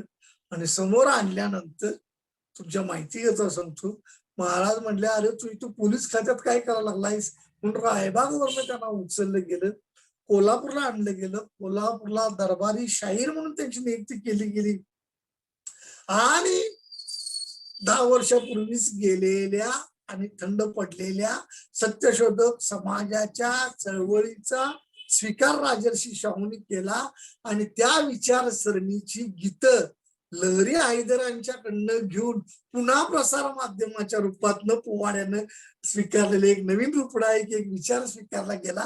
आणि मग खेडोपाडी गावोगावी लहरी हैदरांच्या कवनांचे कार्यक्रम व्हायला लागले. महाराजांनी त्यांना तालीम दिली होती, शेती दिली होती, तनखा दिला होता. आणि त्याच्याशिवाय महाराजांच्या सातत्यानं बरोबर असणारे खडकड्याच्या त्या खडकड्यात महाराजांचा खडकडा जो असायचा त्या खडकड्यात शेजारी बसायला असणारे लहरी हैदर हे शाहू महाराजांचे विचार ग्रहण करत असत. आणि ते केलेले विचार ग्रहण काव्यात गुंफून त्याला शाहिरी गीत, त्याला पोवाडा, त्याची लावणी करून त्या विचार माध्यम गावोगावी त्यांच्या अनेक शिष्यांच्या माध्यमातून ते गाणी चालायला झाली. दरम्यानचा काळ शाहू काळ गेलेला आहे. राजाराम महाराजांनी त्याला वेगळ्या पद्धतीने केलेला आहे. तोपर्यंत आले तुमचं रेकॉर्डचा जमाना आलाय. 40, 45, 35, 40 मध्ये कोलंबिया कंपनीच्या HM-20 मास्टर्स वाईसच्या रेकॉर्ड केल्या. रेकॉर्डची मर्यादा काय 3 ते 4 मिनिटं. हे तुम्ही लक्षात घ्या मित्र की रात्रभर मग मी म्हणलं चालणारा पोवाडा तो 4 मिनिटाचा झाला, श्रिंक झाला. आणि मग तो लग्न मुंजी समारंभ बारस उद्घाटन नेत्यांच्या सभा बिभा ह्याला अगोदर या रेकॉर्ड वाजायला लागल्या आणि पोवाडा त्यात कन्वर्ट झाला. सायमल्टेनियसली इकडं संत कवी इथे पेशवे काळाचे संत काव्यानं भर घेतलेला ते आले. मोरोपंत आले. मोरोपंत हे मूळचे कोकणातले रत्नागिरीचे, परंतु त्यांचं वास्तव्याला आले आमच्या पन्हाळगडावरच. त्यांचा बराचसा काळ पन्हाळगडावर गेला. आणि पन्हाळा सोडून जे गेले ते पेशव्यांच्या दरबारी म्हणजे तुमच्या बारामतीकडच्या तिथल्या त्या भागात त्यांचं वास्तव्य त्यांनी राजदरबार स्वीकारला. दुसरे आले ती तसेच. आणि तिसरे म्हणजे सगळ्यात महत्वाची गोष्ट त्यांना आपण यमक्या वामन म्हणतो किंवा वामन पंडित म्हणतो. आणि वामन पंडित त्याच्या अगोदर मुक्तेश्वर आणि त्याच्या अगोदर मोरोपंत. पंतकवींची परंपरा फार मोठी थांबली नाही, कारण पंतकवींचं काव्य हे देखणं काव्य करायचे. आपली ही अशी मराठमोळी भाषा होती की नाही. म्हणजे अगिनदासाचा पोवाडा किंवा लहरी हैदरांचा पोवाडा जर का बैठला, तुम्ही आम्ही मराठे बच्चे हाडाचे सच्चे नवे अर्धे कच्चे असून हे लुच्चे मोराची पिश्ये लावून अंगाला हे बगळे गड्यानो दटाविती हंसाला असून मुसलमानांच्या विषयी एक मुसलमान कवी म्हणतोय, मुघलांच्या विषयी एक मुसलमान कवी म्हणतोय की तुम्ही आम्ही हाडाचे सच्चे नवे अर्धे कच्चे असून हे लुच्चे मोराची पिश्ये लावून अंगाला हे बगळे गड्यानो दटाविती हंसाला. किंवा तानाजीच्या ह्याच्यात देखील म्हणताना तानाजीचं वर्णन करताना असा गाठकळ शब्दात करतोय की नाही की अशा परिवारात तानाजी दिसेरन गाजी उमेद नित्य ताजी अंगलोट वळण बाबळीची गाठ सदोदितम कल्लेदार मिश्या ताट अशातच त्यांनी घडविला हो घाट. त्यातली शब्दरचना का बघितली तर ते असं तानाजीचं उग्र स्वरूप, त्या पल्लेदार मिशा, त्याचे कल्ले आणि त्याची भरदार अशी शरीर असती. तुम्हाला व्हिज्युअलाइज म्हणजे त्याचं डोळ्यासमोर त्याचं दर्शन जात नाही. पोवाडा म्हणजे ऐकला की अंगावर काटा यायलाच पाहिजे. समोर तुम्हाला त्या दृश्याचं जर का व्हिज्युअलायझेशन नाही झालं तर तो पोवाडाच नाही.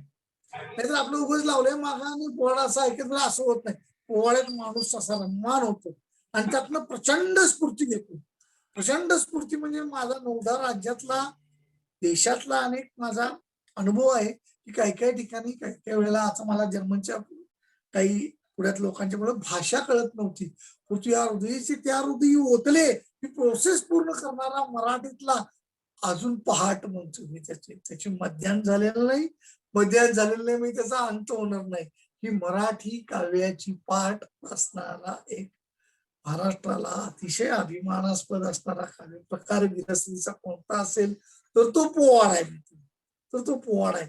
तर अशा पोवाड्यानं लहरी हैदरांच्या त्या कॅसेट नंतर तुला सांगतो शिवाजीराजे बोलतोय मधला जो पोवाडा नंदेश उमपनं जो गायला गेलेला आहे तो लिखित आहे तो लहरी हैदरांचाच आहे. आणि त्यांनी जे शाहिरीला जे काही आयाम प्राप्त असा करून दिला त्यांचं लिखाणच जर का बघितलं तर आजकाल पानातच मोजायचं म्हणलं तर 30-40 हजार पानांचा त्यांचा ग्रंथ आहे. पण दुर्दैवानं सगळ्या शिष्यवृंदांच्या भांडणातनं त्यातला तुम्ही आम्ही लहरी हैदर काय वाचवू शकलो नाही. थोडाफार त्यांचे पट्टशिष्य पिलाजीराव सरनाईक होते त्यांनी जे गायले त्या गायनाच्या माध्यमातून शाहू छत्रपतींच्यासाठी लिहिलेली काही कवनं तेवढी उपलब्ध आहेत. अशा पद्धतीने हा सगळा पोवाडा इथं आल्यानंतर तुमच्या लक्षात आलं असेल पोवाड्याचा प्रवास कसा कसा कसा करत आता ढाकचिक पर्यंत आलेला आहे काय. पण मूळची जी काय आहे आम्ही तंतकवी हे आम्ही तंतुवाद्यावर गाणारे आहे, दिमडीवर गाणारे आहे, डफावर त्याला डफगाणं देखील म्हटलं जाते. ढोलकी नंतर आली आहे फार पोवाड्यात, फार नंतर म्हणजे पेशवाई ढोलकी आली ती शृंगार रसासाठी आली. ढोलकी शृंगार रसाची राणी आहे ढोलकी म्हणजे. आणि नंतर बाकी डफावर दिमडीवर झांजीवर आणखी तुमच्या तुंतुल्यावर एवढ्यावर पोवाडा आरामात म्हणजे दांगट शाहीर होते. म्हणजे चाली वेगवेगळ्या आहेत, नानाविध प्रकारच्या चाली नानाविध प्रकारच्या जातीने देखील पोवाडा आपलासा केलेला आहे काय.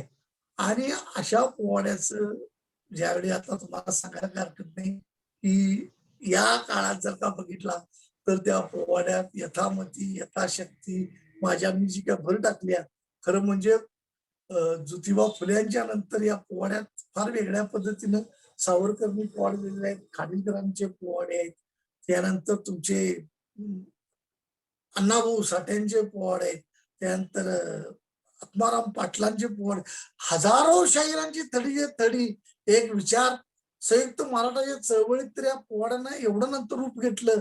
त्यानंतर म्हणतो मी की या पोवाड्याची ताकद नेमकी काय आहे समजून हा जर का एखादा विचाराचा प्रसार एवढ्या ताकदीने करतो ही खुबी नंतर महाराष्ट्र सरकारनं लक्षात घेऊन शासकीय योजनांचा प्रचार आणि प्रसार करण्यासाठी आजही महाराष्ट्र शासनाच्या सांस्कृतिक कला विभागातून अनेक शाहिरांना महाराष्ट्राच्या शासकीय योजनांचा प्रसार करण्यासाठी संधी दिली जाते. मग त्यात अगदी पहिल्यांदा असू दे कुटुंब नियोजनावर पोवाडे झालेले आहेत, त्यानंतर तुम्हाला सांगतोय 2-3 बस झालं, त्यानंतर तुम्हाला एड्स जागरण झालेलं आहे, त्यानंतर तुम्हाला सांगतो दारूबंदीसाठी पोवाडे झालेले आहेत, हागणदारी मुक्त गावासाठी पोवाडे झालेले आहेत, गीत झालेले आहेत, शाहिरी म्हणजे विचार पसरवण्याचं एक मस्तपैकी प्रसार माध्यम तत्कालीन. आजकाल त्याला बरीचशी स्पर्धात्मक दृष्ट्या बघायला गेलं तर अनेक काय झाली प्रसार माध्यम फास्ट आलीत.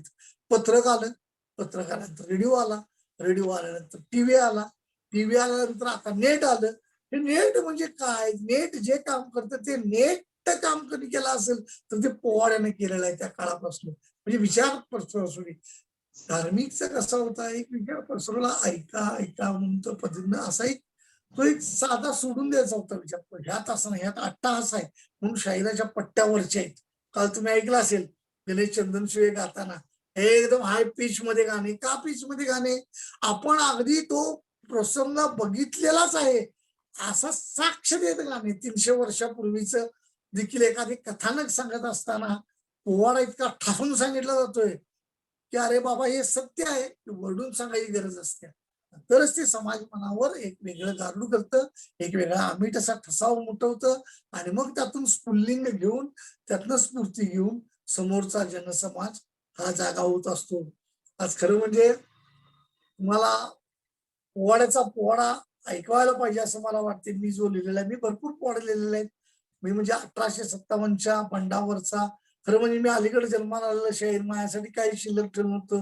हिस्टॉरिक लढाई काहीतरी कुणीतरी लिहिली तर तो शाहीर म्हणजे आगिंदासाचा ऑब्झर्वर, तुळशीदासाचा तुमचा काय तो तानाजी सिंहगड, त्यानंतर तुमच्या यमाजीचा तुमच्या तोरणागड, बाजी पासलकर. तर आमचं काय, आम्ही या जन्माला आलेले 60 मध्ये, 60च्या पाड्यात आम्ही जन्माला आलेली माणसं तर 1857च्या स्वातंत्र्य युद्धाचा दक्षिण भारतातील प्रमुख उठावाचा स्वातंत्र्यवीर चिमा साहेबांचा पोवाडा हा प्रदीर्घ 1.25 तासाचा माझ्याच्यानं लिहिला गेला.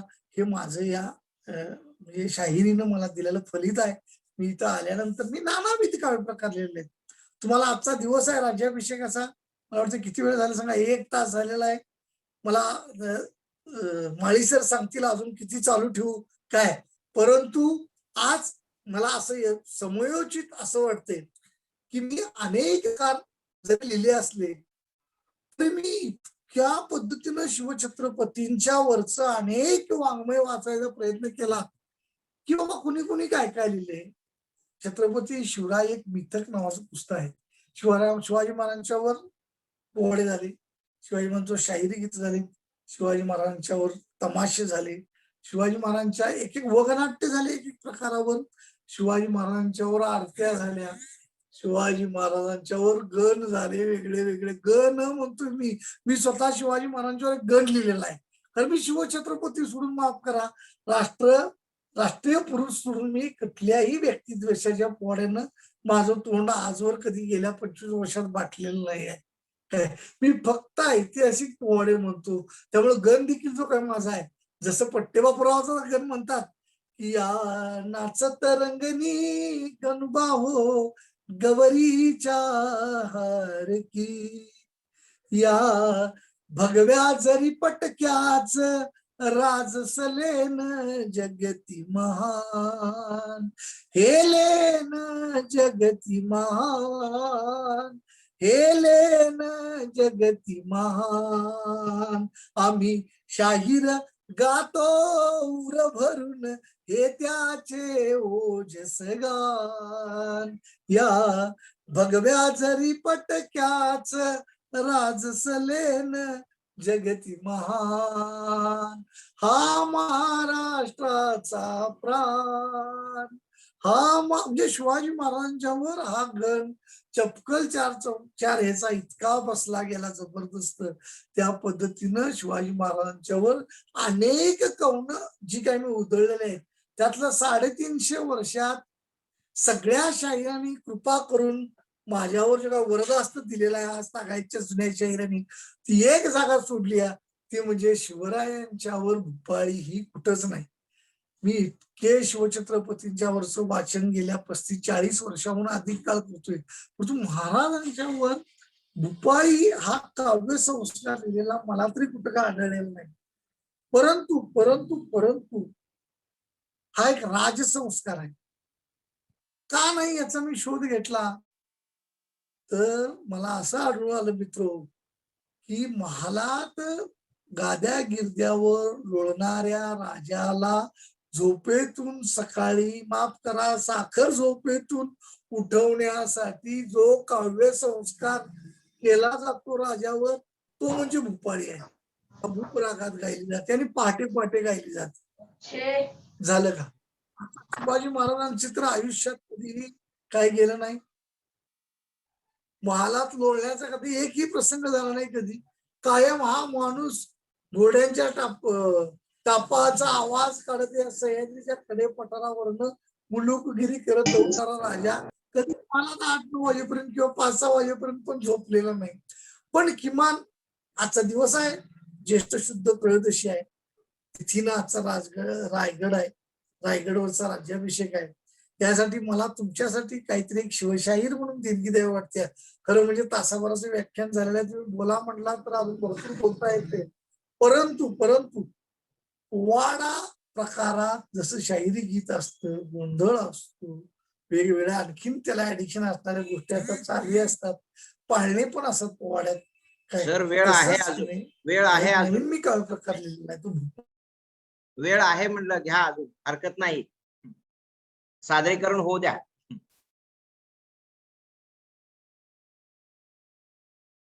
हॅलो, नेटवर्क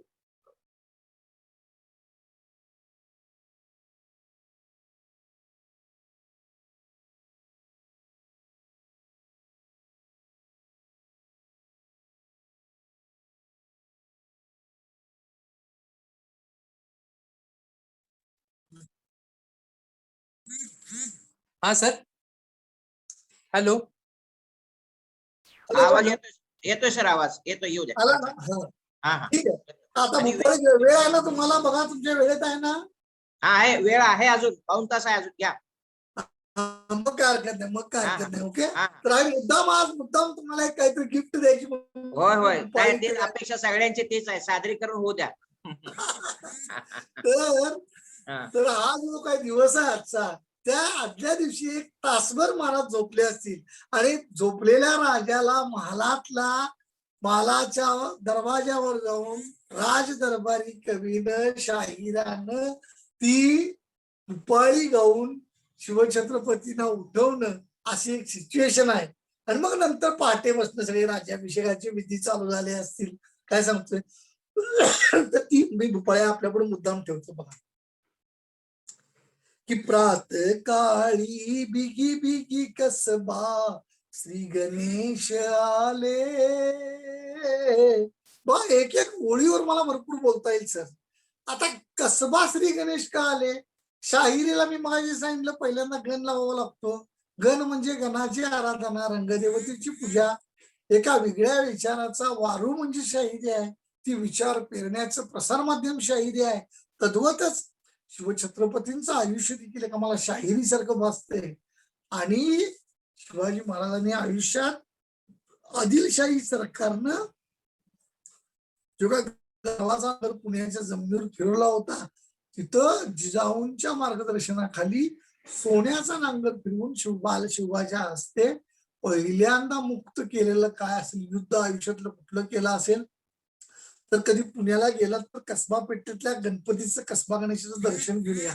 त्या गणपतीला पहिला मुक्त केला, तिथं मारलेली ती पहार आणि तो तवा तो काढून उडून फेकला आणि सोन्याचा नांगर लावून त्या जमिनीला म्हणजे सोन्याचा गुण आणलेला आहे, तुम्ही लक्षात घ्या. म्हणून म्हणलो की प्रात काळी बिगी बिगी कसबा श्री गणेश आले. भवानी तुळजा मंदिरी घंटा नाद कैक झाले. अरे करवीर वासिनी जगदंबे सह ज्योतिबा आले. 9 लाख पायरी उतरून दौडत मल्हारी आले. हे झाले महाराष्ट्रातले. आता भारतात ना काशी विश्वेश्वर हरी दख्खनी हे आले आणि श्री मल्लिकार्जुन शैल चढून वर आले.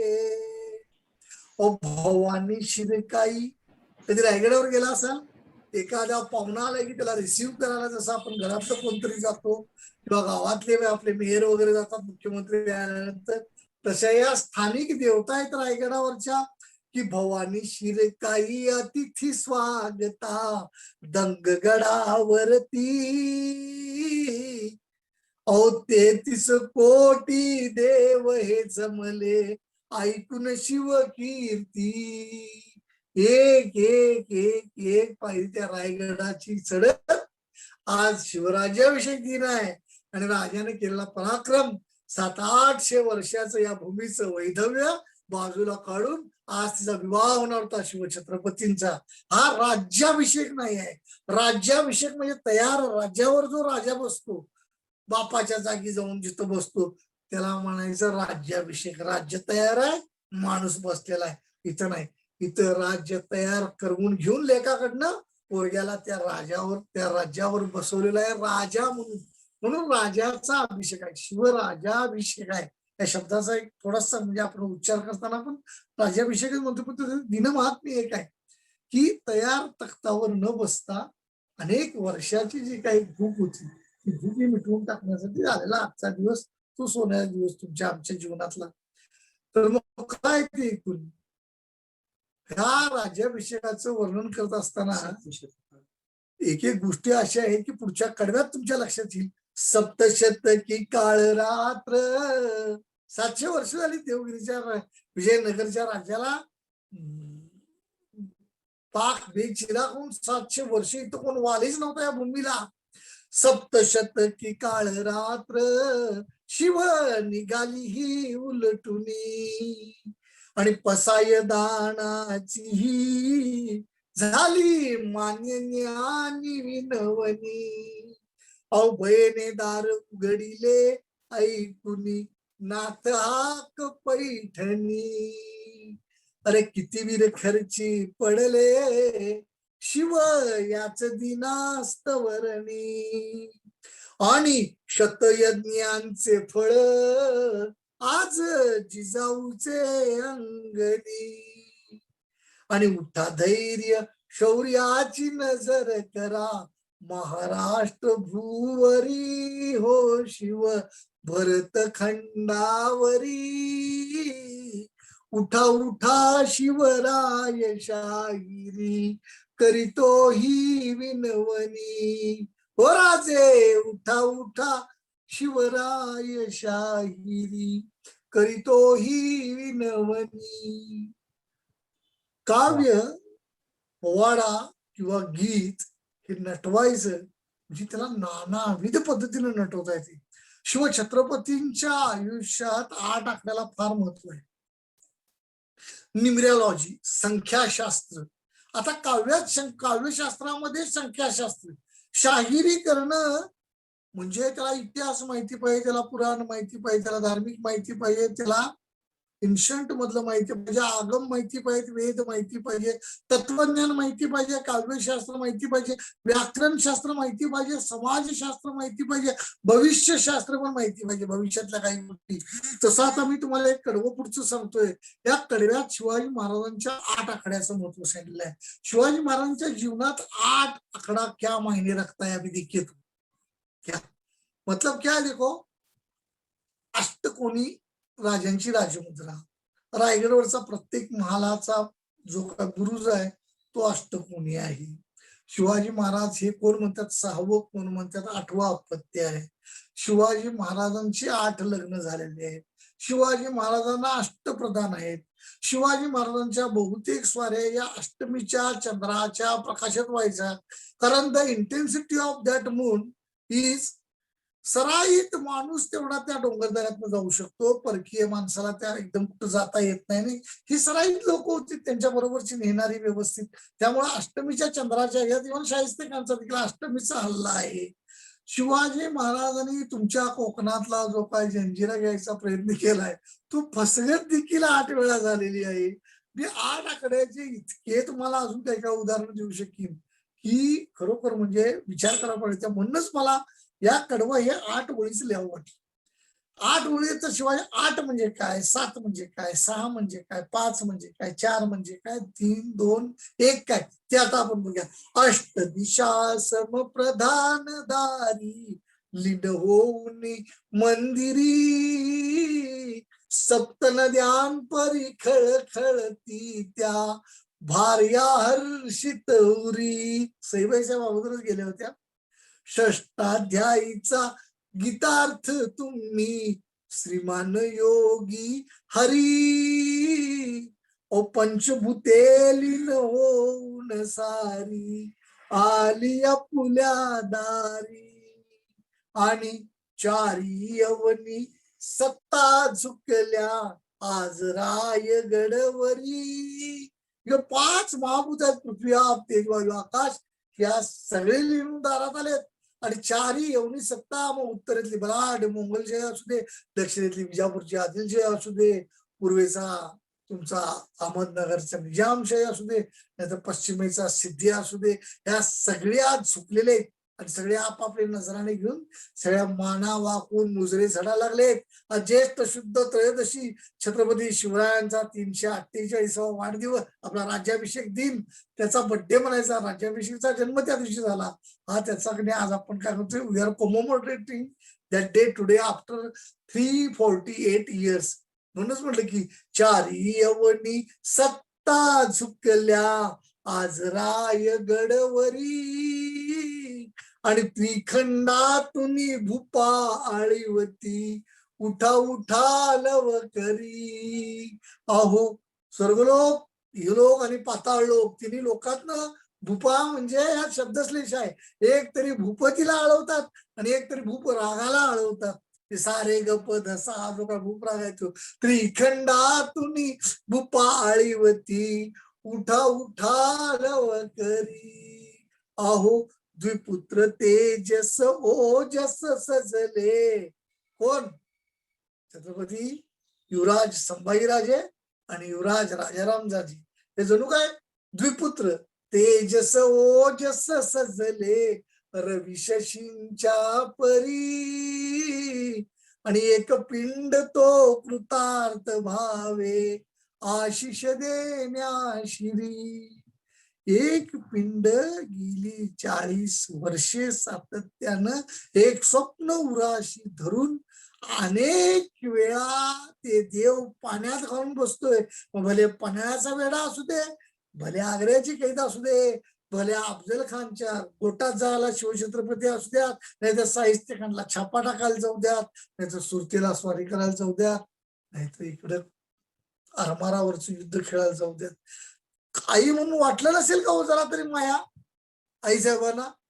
परंतु ते एक स्वप्न उराशी बाळगून होता म्हणून ती बाई पहिल्या पुत्रा ज्यावेळी झाला छत्रपती शिवराय त्यावेळी ती माता झाली. आणि आजच्या या दिवसापूर्वी 348 वर्षापूर्वी ती राजमाता झाली. म्हणजे एक आईनं एका पोरासाठी 2 वेळा माता होण्याचे योग आहेत.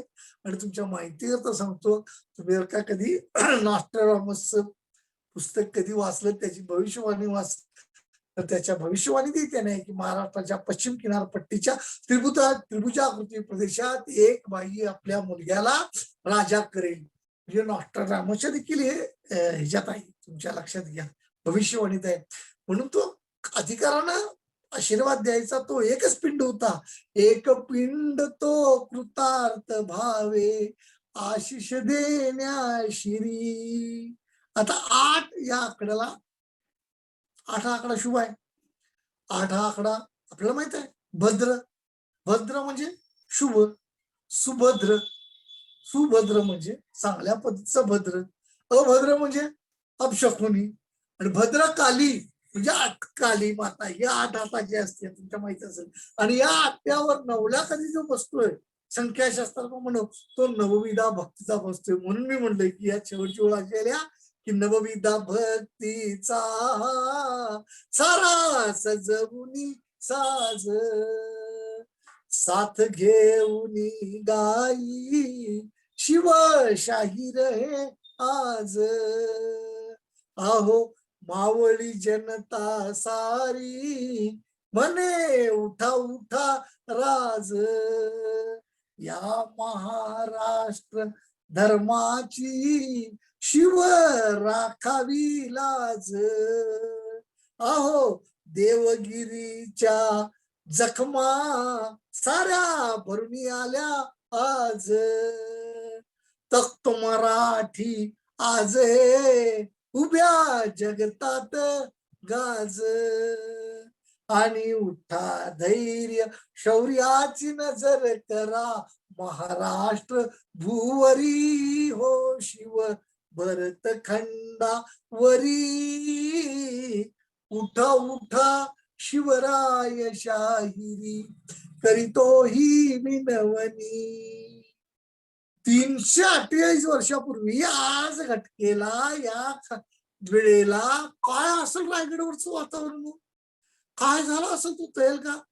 कृष्णाजी आनंद सभासद सारखा माणूस म्हणतोय की कैक म्लेंच जगी पातशहा पण या महाराष्ट्र भूला मराठा एक पातशहा झाला. ही गोष्ट सामान्य नाही म्हणलेलं आहे.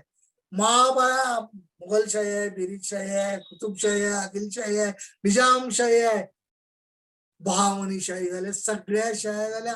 पण मराठेशाही निर्माण करणारा एक मराठ्यांच्यातला अद्वितीय असा अलौकिक पुरुष या भूमीवर त्यानं आपलं या जगात येण्याचं उद्दिष्ट इप्सित पार केलं. आणि विहित कार्य जे काही त्याचं होतं ते त्यानं आज घटीला पार केलं. कशासाठी मी या भूमीवर आलो तर एक तख्त स्थापन करायला आलो. आणि ते मराठ्यांचं तख्त स्थापन झालेलं लक्षात घ्या. आणि त्या तख्ताला मुजरा करायला जी काही लोक आले तर रायगडवरचं जे काय वातावरण काय गंगा सिंधू अनेक सगळ्या नर्मदा गोदा यमुना सगळ्या कलशातनं आलेला आहे, त्यांच्या रायगडच्या गंगासागरात मिसळून त्याचा अभिषेक शिवछत्रपतीला झाला. तो प्रसंग कसा आहे की गंगा यमुना भद्रा सिंधू भीमा गोदा वरी पावन कृष्णे सहित मिसळल्या आज गंगा सागरी. शिंगे करणे नौबती झडती नगार खाण्यावरी. ओ लेझिम ताफे ढोल बडीवती व्हळीच्या माळावरी. उधान आले अवखळ वाऱ्या टकमक टोकावरी. ओ गंगोत्री परी गर्दी भलती जगदीश्वर मंदिरी. धाड धाड धाड धाड तोफा वाजायला लागल्या आणि उत्तरेकडे तोंड करून सांगायला त्या मुघलशाहीला की हर एक तोफा गरजुनी सांगत आहेत त्या उत्तरी. ओ श्री शिवनाथी चौरंगावरी आज रायगडवरी. ओ लेप चंदनी उठणे जिजा माय खलून देती. सोयरा पुतळा राण्या शिव तनु समाखी ती. कलश पुण्य सरितांचे श्री जलधारा धरिती. आणि जिजाऊ हातीचे उदक शिव औक्षणते करीती. आणि करुणीराज शृंगार श्री शिवते सदरेवर येती. ओ दख्खन गरजे अवघी श्री शिव झाले छत्रपती. हो ऐका दख्खन गरजे अवघी श्री शिव झाले छत्रपती. प्रौढ प्रताप पुरंदर क्षत्रिय कुलावतंस सिंहासनाधीश्वर महाराजाधिराज राजा शिवछत्रपती की जय. राजा शिवछत्रपती की जय. राजा शिवछत्रपती की जय. आणि वा वा वा वा अवघ्या शिवभूमीतून ती नुसती परशुराम भूमी नाही आहे. शिवाजींचं पहिलं स्वराज्य हे त्या कोकणातच उभं राहिले म्हणून मी तर तिला शिवभूमीच म्हणतो. त्या शिवभूमीतून आज जय जयकार झालाय तो कदाचित हिमालयापर्यंत ऐकू गेला असेल. आणि यानंतर मित्र तुमच्या माहितीचा सांगतोय का माझ्या यथामती यथाशक्ती जी भर घेतली गेली सैरी वाङ्मयात जी भर घातली गेली. भर म्हणतो मी. भर म्हणजे यानंतर मला अनुप्रास सुचला. अनुप्रास म्हणजे काय आहे?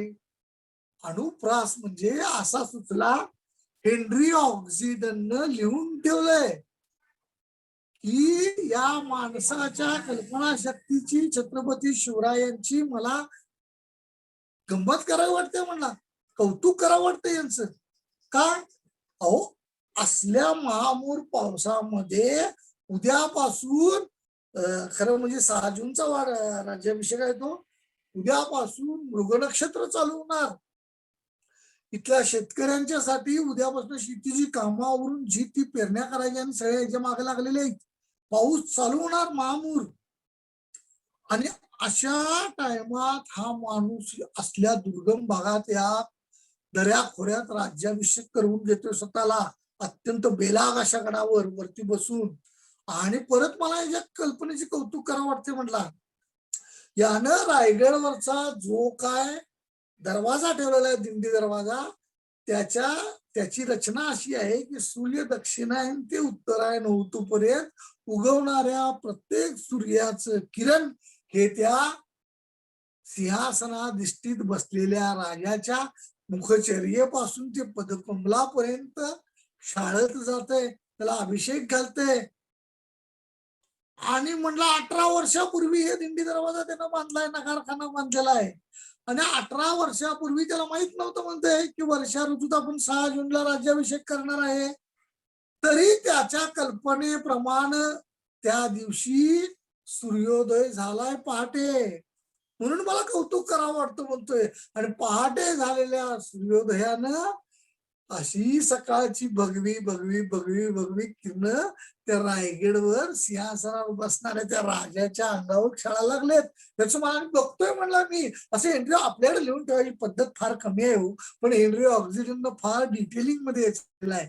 म्हणून मी तुम्हाला सांगतोय का, मला जी काय ओळी सुचल्या त्या अनुप्रासाची आहेत की भानुसूर्य भानूचे भग भटून भगवे प्रभान भी भगटली आणि रवी किरणे त्या राजपदावर ऋतू विसरून पसरली. आहो रवी किरणे त्या राजपदावर ऋतू विसरून पसरली. भ आणि र, पहिल्यात भ भानूचे भटून भगवे प्रभा नभी भगटली आणि रवी किरणे त्या राजपदावर ऋतू विसरून पसरली. ओ श्रेष्ठ नृपती दक्षिणाधिपती गुण गावावे तव किती आणि भूपती भूपे भूपाळी भावे लिहिली अल्पमती. हो राजे भूपती भूपे भूपाळी भावे लिहिली अल्पमती. आंबेकारने यश काली शारदा विद्यापती कृष्णार्पण करी राजन देवा ही शिवभूपारती. हो देवा ही शिवभूपारती. हो देवा ही शिवभूपारती. झडल्या दुमदुम्या आणि तू तारी हर्ष सुस्वरीन साऱ्या गाडावरी तोफांचा गडगडाट झाला. मराठ्याचा राजा आज मी तिला ज्येष्ठच्या शुद्ध त्रयोदशीला वचन देऊनी त्या समय आला. रायगडावरती अभिषेक झाला शिवाजी राजा. जय बोला शिवाजी बोला मुजरा करा त्याला हो जिरे जी जी जी रे जी. जय बोला शिवाजी मुजरा करा त्याला रे जी जी रे जी. बरोबर अशा पद्धतीनं या पोवाड्याचं सादरीकरण एक कडव्याचं असं भरपूर आहे. खरं म्हणजे पोवाड्यातले शब्द सूर ताल नानाविध कसे आहेत ऐका एकत्र आले की पोवाडा बनतोय. हे मी लिहून ठेवलंय. इयत्ता 8वीच्या वर्गाला शिकवण्यासाठी 2013 पासून ही रचना आहे आणि 2033 पर्यंत ही राहणार आहे. तशीच अलग लक्षात मी 20 वर्षाचं कर्नाटक सरकार संघ माझं बाइंडिंग आहे, अजूनही आहे. ती आता देखील शिकवली जाते 13 पासून. खरं म्हणजे आता तुम्ही सगळे प्राचार्य प्राध्यापक वर्ग आहात, सगळा तुमचा, तुम्ही जाणती लोक आहात. शब्द म्हणजे काय कशाशी खातात हे तुम्हाला माहिती आहे. मी त्यांना सांगत होतो किमान 12वीला काव्य पाहिजे तर त्यातलं समजेल. कारण त्याचं पहिलं एकच कडवा ऐकल्यानंतर तुमच्या लक्षात येईल की आम्हा शाहिरांनी मारलेल्या ज्या काही शब्दाच्या मेका असतात त्या कशा असतात ते तुमच्या आता लक्षात येतील बघा. पोवाडा पोवाडा पोवाडा पोवाडा म्हणजे आहे तरी काय की हा लोककलेच्या गळ्यातील वीरसाज वीर कथा गायचा हा मर्दानी बाज जगियाचा खरोखर वेगळाच अंदाज काय वर्णू याचा नकरण याचा नाज जी जी याचा नाज जी जी जी जी. याचे शब्द ऐका. कसा 8वीला तो शिकवणारा शिक्षक देखील त्याला या सगळ्या 4 गोष्टी माहिती पाहिजेत तर मला वाटतं तो शिकवू शकेल. याचे शब्द किती लयबद्ध ऐकून स्तब्ध होती जगी थवे रसिकांचे. अनेक देशातला आणखीन राज्यातला माझा अनुभव आहे. स्थिमित होऊन राहतोय सगळं ऑडियन्स. म्हणजे आपण त्याला हेंज ऑफ स्टडी प्लीज म्हटल्यासारखं असतं ते. याचे शब्द किती लयबद्ध ऐकून स्तब्ध होती जगी थवे रसिकांचे भासते हो नाद तांडवांचे शंख फुंकले पांडवांचे टनत्कार जणू गांडीवाचे वनवे जणू उठले खांडवाचे. हा जी जी जी जी. आता बघा तांडव शिकवायचं म्हणजे त्याला तांडवन माहिती पाहिजे, खांडवानात झालेलं नागसत्र माहिती पाहिजे, पांडवांचे शंख फुकले म्हणजे प्रत्येक पांडवाच्या शंखाची नावं वेगळी वेगळी आहेत. युधिष्ठिराच्या शंखाचं नाव वेगळं आहे, अर्जुनाच्या शंखात ती माहिती पाहिजे नकुल सहदेव पर्यंत. आणि सगळ्यात मोठी वनवे जणू उठले खांडवाचे, म्हणजे आणि तनत्कार जणू गांडीवाचे. जसे शंकाचे नावं वेगळे, तशी प्रत्येकाच्या धनुष्याची नावं वेगळे, प्रत्येकाच्या तलवारीची नावं वेगळे. गांडीव धनुष्य आहे, पांडवांचं आहे, ते नागक्षेत्र झालेलं आहे. एक कडवं शिकवायला तुमचा 45 मिनिटाचा एक लेसन कमी आहे या शाहिराचा. काय म्हणून मी म्हणतोय, वनवे जणू उठले खांडवाचे हाजी जी जी जी. याचा नाद आमच्या कोल्हापुरी भाषेत सांगायचं, मी शिवाय भेटत राहतोय, याचा नाद एकदम खुळा नाद, खुळा कोल्हा या पोवाड्याचा. याचा नाद जणू सिंह नाद घालितो साध राखिया बाद. जोड याची वैश्विक धर्माला, आचर म्हणे मानव धर्माला, आवर म्हणे तू दुष्कर्माला हाजी जी जी जी. अरे दुमदुमली गर्जना वनामध्ये धडकी भरली उरी, धडकी भरली उरी. तसा शाहीर गरजे जनामध्ये, वनामध्ये सिंह जनामध्ये शाहीर.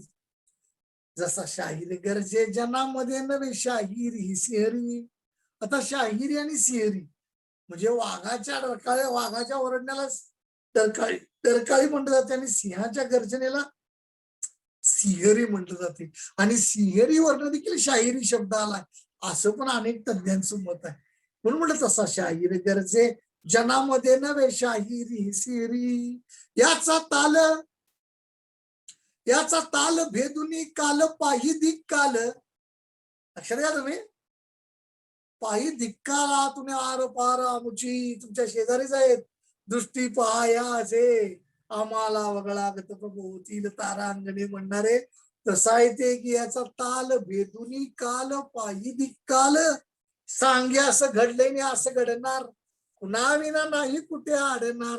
आज जो हसे उद्या रडणार. जी जी जी जी फिलॉसॉफी आली, पोवाड्याची आली, फिलॉसॉफी आली. अनेक गद्दार बघितलेले आहेत या शाहिरीनं. स्त्रियाजी पिसाळांच्या बसणं ते किल्ले ताब्यात देणाऱ्या अनेक नाना, त्यांच्या पिढ्या कुठं मोठ्या दिसत नाहीत बाबा त्यांच्या. आणि योगदान दिलेल्या प्रामाणिकपणे आज तुम्हाला मी सांगतोय का, बरोबर एक गंमत वाटते. एखादं काम जर का एखाद्या कंत्राटदाराला मिळालं तर लगेच त्याचा बंगला, लगेच त्याची गाडी, लगेच त्याचं बघायला मिळतंय. विरोधी महाराष्ट्रात निघाले, ज्याने एवढे किल्ले बांधले, त्याचं निवासस्थान कुठं नाही आहे, त्याचा कुठं, त्यानं केवढं मोठं 25 मजली त्याची अपार्टमेंट पाहिजे होती बांधायला, एवढं मोठं कॉन्ट्रॅक्ट त्याला महाराजांनी दिले. रायगड बांधलाय हो, 350 इमारत होत्या रायगडवर, 18 वर्ष बांधकाम चाललं. सिंधुदुर्ग बांधलाय त्यानं. हे म्हणून मी म्हटलं की याचा ताल भेदुनी काल पाही दिक्काल. मागचं पण सांगायला लागते शायराला आणि पुढं पण काय होणार ते सांगायला लागते. सांगे असं घडले नाही असं घडणार, पुन्हा विना नाही कुठे अडणार. आज जो हसे उद्या रडणार. जी जी याचा सूर आता कसा आहे, आम्ही माझी माळी सरांनी सांगितलं, महाराष्ट्रात संत कवी आहेत, पंत कवी आहेत, तंत कवी आहेत. आम्ही तंतू वाद्यावर गाणारे तंत कवी. पीटी वगैरे आमचं वाद्य नाही. तुम्हा लोकांचे कान अलीकडे काय झालेले आहेत, फार क्लासिकल ऐकून अगदी तुम्ही अगदी म्हणजे षड्जो गंधार ऋषभ आणखीन कोमल आणखीन मंद्र पण ऐकू शकता, म्हणून आम्ही ती पेटी आणली. लक्षात घ्या, नाहीतर आम्ही तंतू वाद्यावर गाणारे तंत कवी. याचा सूर तुंतुण्यावर आणि काय ती झार करती बघा वार. धाडसी तार असत्यावर सूर सदा धरुनी सत्यावर. त्वाय त्वाय त्वाय त्वाय त्वाय त्वाय त्वाय त्वाय त्वाय त्वाय. हे त्वाय त्वाय पण आहे की नाही, हे नोटेशन आहे तुंतुण्याचं. आणि छेडणारी झार, त्याला तुंतुण्या ताराला छेडलं तोय कोण आवाज येतो तोय. आणि ती तार काय म्हणतीय, धाडसी तार असत्यावर सूर सदा धरुनी सत्यावर. त्वाय त्वाय त्वाय त्वाय त्वाय त्वाय म्हणजे ह्या सगळ्या घटकेचं अध्यात्म संत्या, या सगळ्या घटनेला जबाबदार तू आहे. तू आहे म्हणत्या, दुसऱ्यावर बोट दाखवू नकोस म्हणत्या. काय पण झालेलं म्हणजे तुंतुनच सांगते. म्हणून म्हटलं की याचा सूर तुंतुण्यावर काय ती झार करती बघा वार. धाडसी तार असत्यावर सूर सदा धरुनी सत्यावर. पण खरोखर सांगतो, दुर्दैवाची गोष्ट आहे मित्रो, माझ्या हातात तू पराक्रम झालेला आहे. मी 13,000 तिकीट खपून पोवाडा मंडळाला शाहीर आहे. मी बालगंधर्व थिएटरला 20 वर्षापूर्वी निव्वळ डपतुंतुण्याच्या डपगानावर 87% भरलेलं बालगंधर्व, 3 तास रसिकांना रिझून ठेवलेलं शाहीर आहे. पण बाकीच्या शाहिरांच्या नशिबात हे यावं म्हणून कुठंतरी त्या शाहिराचे चांगले थिएटरला शो लावा म्हणून मला म्हणायची पाळी त्या की याचा सूर तुमतुण्यावर आणि काय ती झार करती बघा वार धाडसी तारा असत्यावर सुरसद धरून सत्यावर पण हे जागा तिची अजूनही रस्त्यावर हा जी जी जी जी अहो रस्त्यावरचा पोवाडा अजून थिएटरात गेला नाही मोठी खंत आहे म्हणून आता आवर्त घेत असताना मी एवढंच म्हणतोय की याच लेणं पहिल्यांदा भेटलं जिजामाऊलीनं काय केलं महाड मधल्या गोंधळाला सुपारी दिली आणि काल गोंधळाचे अनेक प्रकार तुम्ही चंदनशिवे सरांच्याकडनं ऐकलेले आहेत तर गोंधळी कॅटेगरीतनं बाहेर आलेला कुठला काव्य प्रकार असेल तो विरसनीचा पोवाडा आहे कारण त्यात तिकडं महिषासूर मारलाय आणि इकडं अफजल खान मारलाय ते देवीनं काम केलंय हे आमच्या राजानं काम केलेलं आहे काय म्हणून म्हटलं याचं लेणं आंब्याचं देणं अहो भूत्याचं जिनं आदिमायेनं कृपा केली भूत्याची जागा मजला दिदली मणीचो चिंता तिनं वदली माय मराठी मुख्य वदली आजी जी जी जी आणि या चढाचा माझे माळे सर म्हटले हा पोवाडा काय गायचा आणि लिहायचा प्रकार आहे वाचायचा नाही म्हटले परंतु कधीतरी वाचून बघा पोवाडे याचा ढाचा जरा तरी वाचा अवघड या खोचा आम्हा शाहिरांनी मारलेल्या शब्दाच्या मेका आहेत ह्या ज्ञानबाची एक मेघ मारली की तोप निकामी करायची आम्ही आमच्या समोर बोलणाऱ्यांच्या तोपा बंद करून टाकतो आम्ही शाहीर अशा आमच्या शाब्दिक तोपा गच्च बसत अशी नेटक्या पेटक्यात मारल्या जात काय याचा ढाचा जरा तरी वाचा अवघड या खोचा शब्द कुठे थंड कुठे उसळी आणि मी राहतोय इथनं माझ्या बरोबर 100 ते 150 पावलावर तुम्ही गेला चालत इथं रंकाळा नावाचा एक जगदविख्यात तलाव आहे त्या तलावातली प्रत्यक्ष बघितलेली गोष्ट अनुभूती म्हणून म्हणजे दृश्य आणि परिणाम हा मी चित्रकार असल्यामुळं तो विषय ज्यावेळी बघितलाय तर बघितलेली गोष्ट काव्यात कशी कन्वर्ट होत्या बघितलेली गोष्ट कादंबरीत कशी जात्या बघितलेली गोष्ट शिल्पात कशी येत्या बघितलेली गोष्ट चित्रात कशी येत्या बघितलेली गोष्ट लेखात कशी येत्या तुम्ही शिकवत असताना तुमच्या लेक्चर मध्ये देखील काही काही वेळेला तुमचे वैयक्तिक अनुभव तुमच्या हातातनं उद्धृत तोंडातनं मुखातनं केले जातात आणि ते विद्यार्थ्यांना संस्कारित करत असतात तसं तुम्ही यातलं एक उदाहरण शेवटचं सांगतोय गमतीशीर आहे की या रंकाळ्यात आणि एक 15 दिवसानंतर जुलै महिना आला की वर्ण जे काय ओघळ येतात ओढे वाहत येतात त्या ओढ्यातल्या माशावर आमचा ओढ्यातल्या पाण्यावर रंकाळ्यातला मासा अंडी घालायला पलीकडे चढत असतो तुमच्या कोकणात त्याला चढणीचे मासे म्हणतात अंडी घालायला वरच्या पाणथळ जाग्यात शेतीत जातात शेतात गावतात ते चढणीतले मासे कोणी लावून वगैरे पकडतात आणि तो प्रवाहाविरुद्ध जातो मासा आणि प्रवाहाविरुद्धचा मासा पकडणं सोपं उलटी छत्री जरी लावली तर तो छत्रीत उडी मारून येऊन बसतो तसं का नाही तुमच्या आता बघा पुढचं ही सांगितली कथा ते काव्यात कसं येते बघा या चढाचा जरा तरी वाचा अवघड या खोचा शब्द कुठे थंड कुठे उसळी नव्या पाण्याची नवी मासळी प्रवाहावरती मारे उसळी हा जी जी जी जी प्रवाहात किती विना कष्ट ते सुखासुखी तरती हा सुखासुखी तरती गीत लिहिले जगदीश केबुडकर चाल लावले दत्ता डावजेकर गायले सुरेश वाडकर पडद्यावर अरुण सरनाईक डायरेक्शन केले व्ही शांतारामने अभिनय केलाय सचिन पिळगावकरनी असं सगळ्यांच्या कॉन्ट्रीब्युशन मधनं येणारी गीत गाणारी असे ग्रुप प्ले असतात मनातली गाणी गाण्यातली गाणी म्हणत असतात तसं आमची कानातली गाणी मनातली गाणी नाही आहेत ही सगळी हृदयातली गाणी आहेत आणि ही शाहिराची गाणी शाहिराने लिहायची शाहिरानं यथामती यथाशक्ती चाल लावायची शाहिरानं यथामती यथाशक्ती आपल्या आवाजात गायची एक वेळी शाहीर गळ्यातला चूर सुटेल एक वेळी शाहीर गळ्यातला चूर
येस. विचार चालू करूया. हॅलो. हा हॅलो सर. हा sir. Last yes yes yes. शेवटची 4 मिनिटं. हा 4 मिनिटात आवडतं. Okay okay. ओके 4 ते 5-7 मिनिटं लागतील जास्तीत. ओके. Okay okay sir. हा तरी या चढाचा जरा तरी वाचा अवघड या खोचा, शब्द कुठे थंड कुठे उसळी, नव्या पाण्याची नवी मासळी, वरती मारे उसळी.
माळी सर परत प्रॉब्लेम झाला की काय?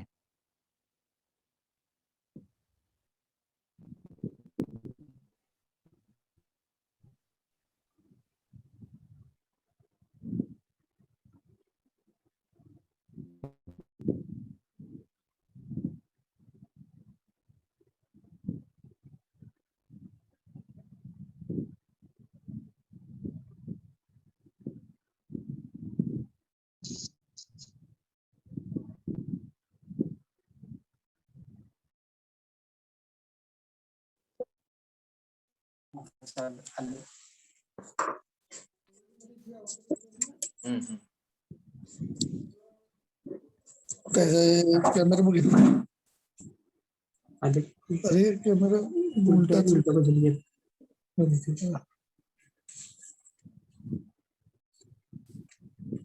हा बोला सर. नमस्ते. ओके नमस्कार. येतोय सर आवाज. हा ओके माझा लास्ट सांगतो मी तेवढंच. Yes yes. या लाटा गावासाठी साथीदार आणि सजवुनी व साज, वंदुनी हैदर लहरींचा नाच, आठवणी शाहीर पिराजींचा बाज, कृदा रावताना स्मरून हो आज, राजूराव ताचा गरजे आवाज, शिवाजी पेठ कोल्हापुरास जी जी. बस या पद्धतीनं शेवट टेकलेला आहे बघा. माझ्या यथामती यथाशक्ती थोडाफार टेक्निकल प्रॉब्लेम गृहीत धरून होणार आहे ते स्वाभाविक आहे सर. त्याला काय टेक्निकल याला काय आपण चालते. पण मला वाटते तुम्हाला मी सांगू शकलो बघा. तुमचा एक वेळ जर का असेल. हॅलो. हा हा सर बोला बोला सर. तर अनेक शाळांमध्ये इथल्या एक माझी प्रार्थना केली जात्या. आज शिवराज्याभिषेक दिन आहे. त्या प्रार्थनेने या कार्यक्रमाचा मी शेवट करतो की ज्ञानेश्वर माऊलींनी ईश्वराकडं संधान साधण्यासाठी एक पसायदान लिहिलं गेलं काय. परंतु माझ्या यथाशक्ती मी म्हणतोय शिवाजी महाराज जरी समजलं तरी भरपूर झालं. मी या आजच्या राजाकडे काही मागताना एवढं मागतो की आता रायरेश्वरे देवे हे चिदानामा द्यावे, निशिदिन तव गान स्तवावे, शिवभारत हे सकल जन तुला पूर्ण जाणती, तयासे ओ ऐकोनी प्रचिती, कळो कवननी जडो प्रीती, तुझी ठाई तव धैर्य शौर्य तेजा मादे, देव देश धर्माची जाण दे, कठीण समयी याद दे जगदंबेची कृपा करावी हो सत्वर हे शिवप्रभो तुम्हीच नृपवर पिढी बनो नितीशीलवान तुम्हा सारखी चला उठा प्रभू लवकरी अवतार घ्या पुन्हा भुवरी वाट पाहते रायरी तुमचीच ती वाढला जगी हाहाकार लाचार जनशोषिती अत्याचार देण्यात या तेजस्वी विचार ये रे राजा हे राजा तू यायला हवे ऐकपेच हे जगवे आणि कायदे शिकवाया हवे शिवशाहीचे तुझ विनया सुचेन तुझी बुटी औषध न जडी अरे विनवी ही शाहिरी खडी तुलाच राजा एथ म्हणे रायरेश्वरा हो राजू राऊत गातो तुम्ही ध्यान घ्या हो आणि धन्य जाहलो लिहून जगी शिवकीर्ती गाथा शिवकीर्ती गाथा शिवकीर्ती गाथा श्रीमद शिवाजी महाराज की जय. यो ओके धन्यवाद सर. अतिशय अप्रतिम, अतिशय सुंदर प्रतिक्रिया चॅट बॉक्स मध्ये सर आपल्या या व्याख्यानावरती आलेल्या आहेत. मी महाविद्यालयाच्या IQSC आणि सांस्कृतिक विभागाच्या वतीनं खरंच आपणाला धन्यवाद देतो आणि माझे सहकारी प्राध्यापक सिद्धेश खवळे सर यांना या कार्यक्रमाच्या आभारासाठी पाचारण करतो. धन्यवाद सर. क्षत्रिय कुलवतंस सिद्धू. आजच्या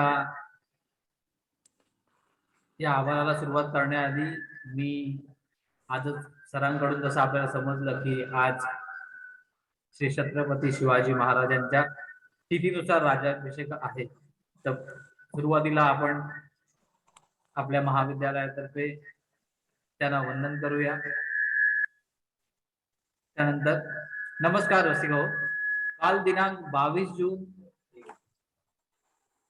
पासून कला वाणिज्य विज्ञान महाविद्यालय लांजामध्ये आपण IQSC आणि सांस्कृतिक विभागाच्या वतीने लोकरंग महाराष्ट्राचे या अंतर्गत महाराष्ट्राच्या लोककलांचा आणि लोक परंपरांना जाणून घेण्याच्या उद्देशाने 3 दिवसाची कार्यशाळा आयोजित केली आहे.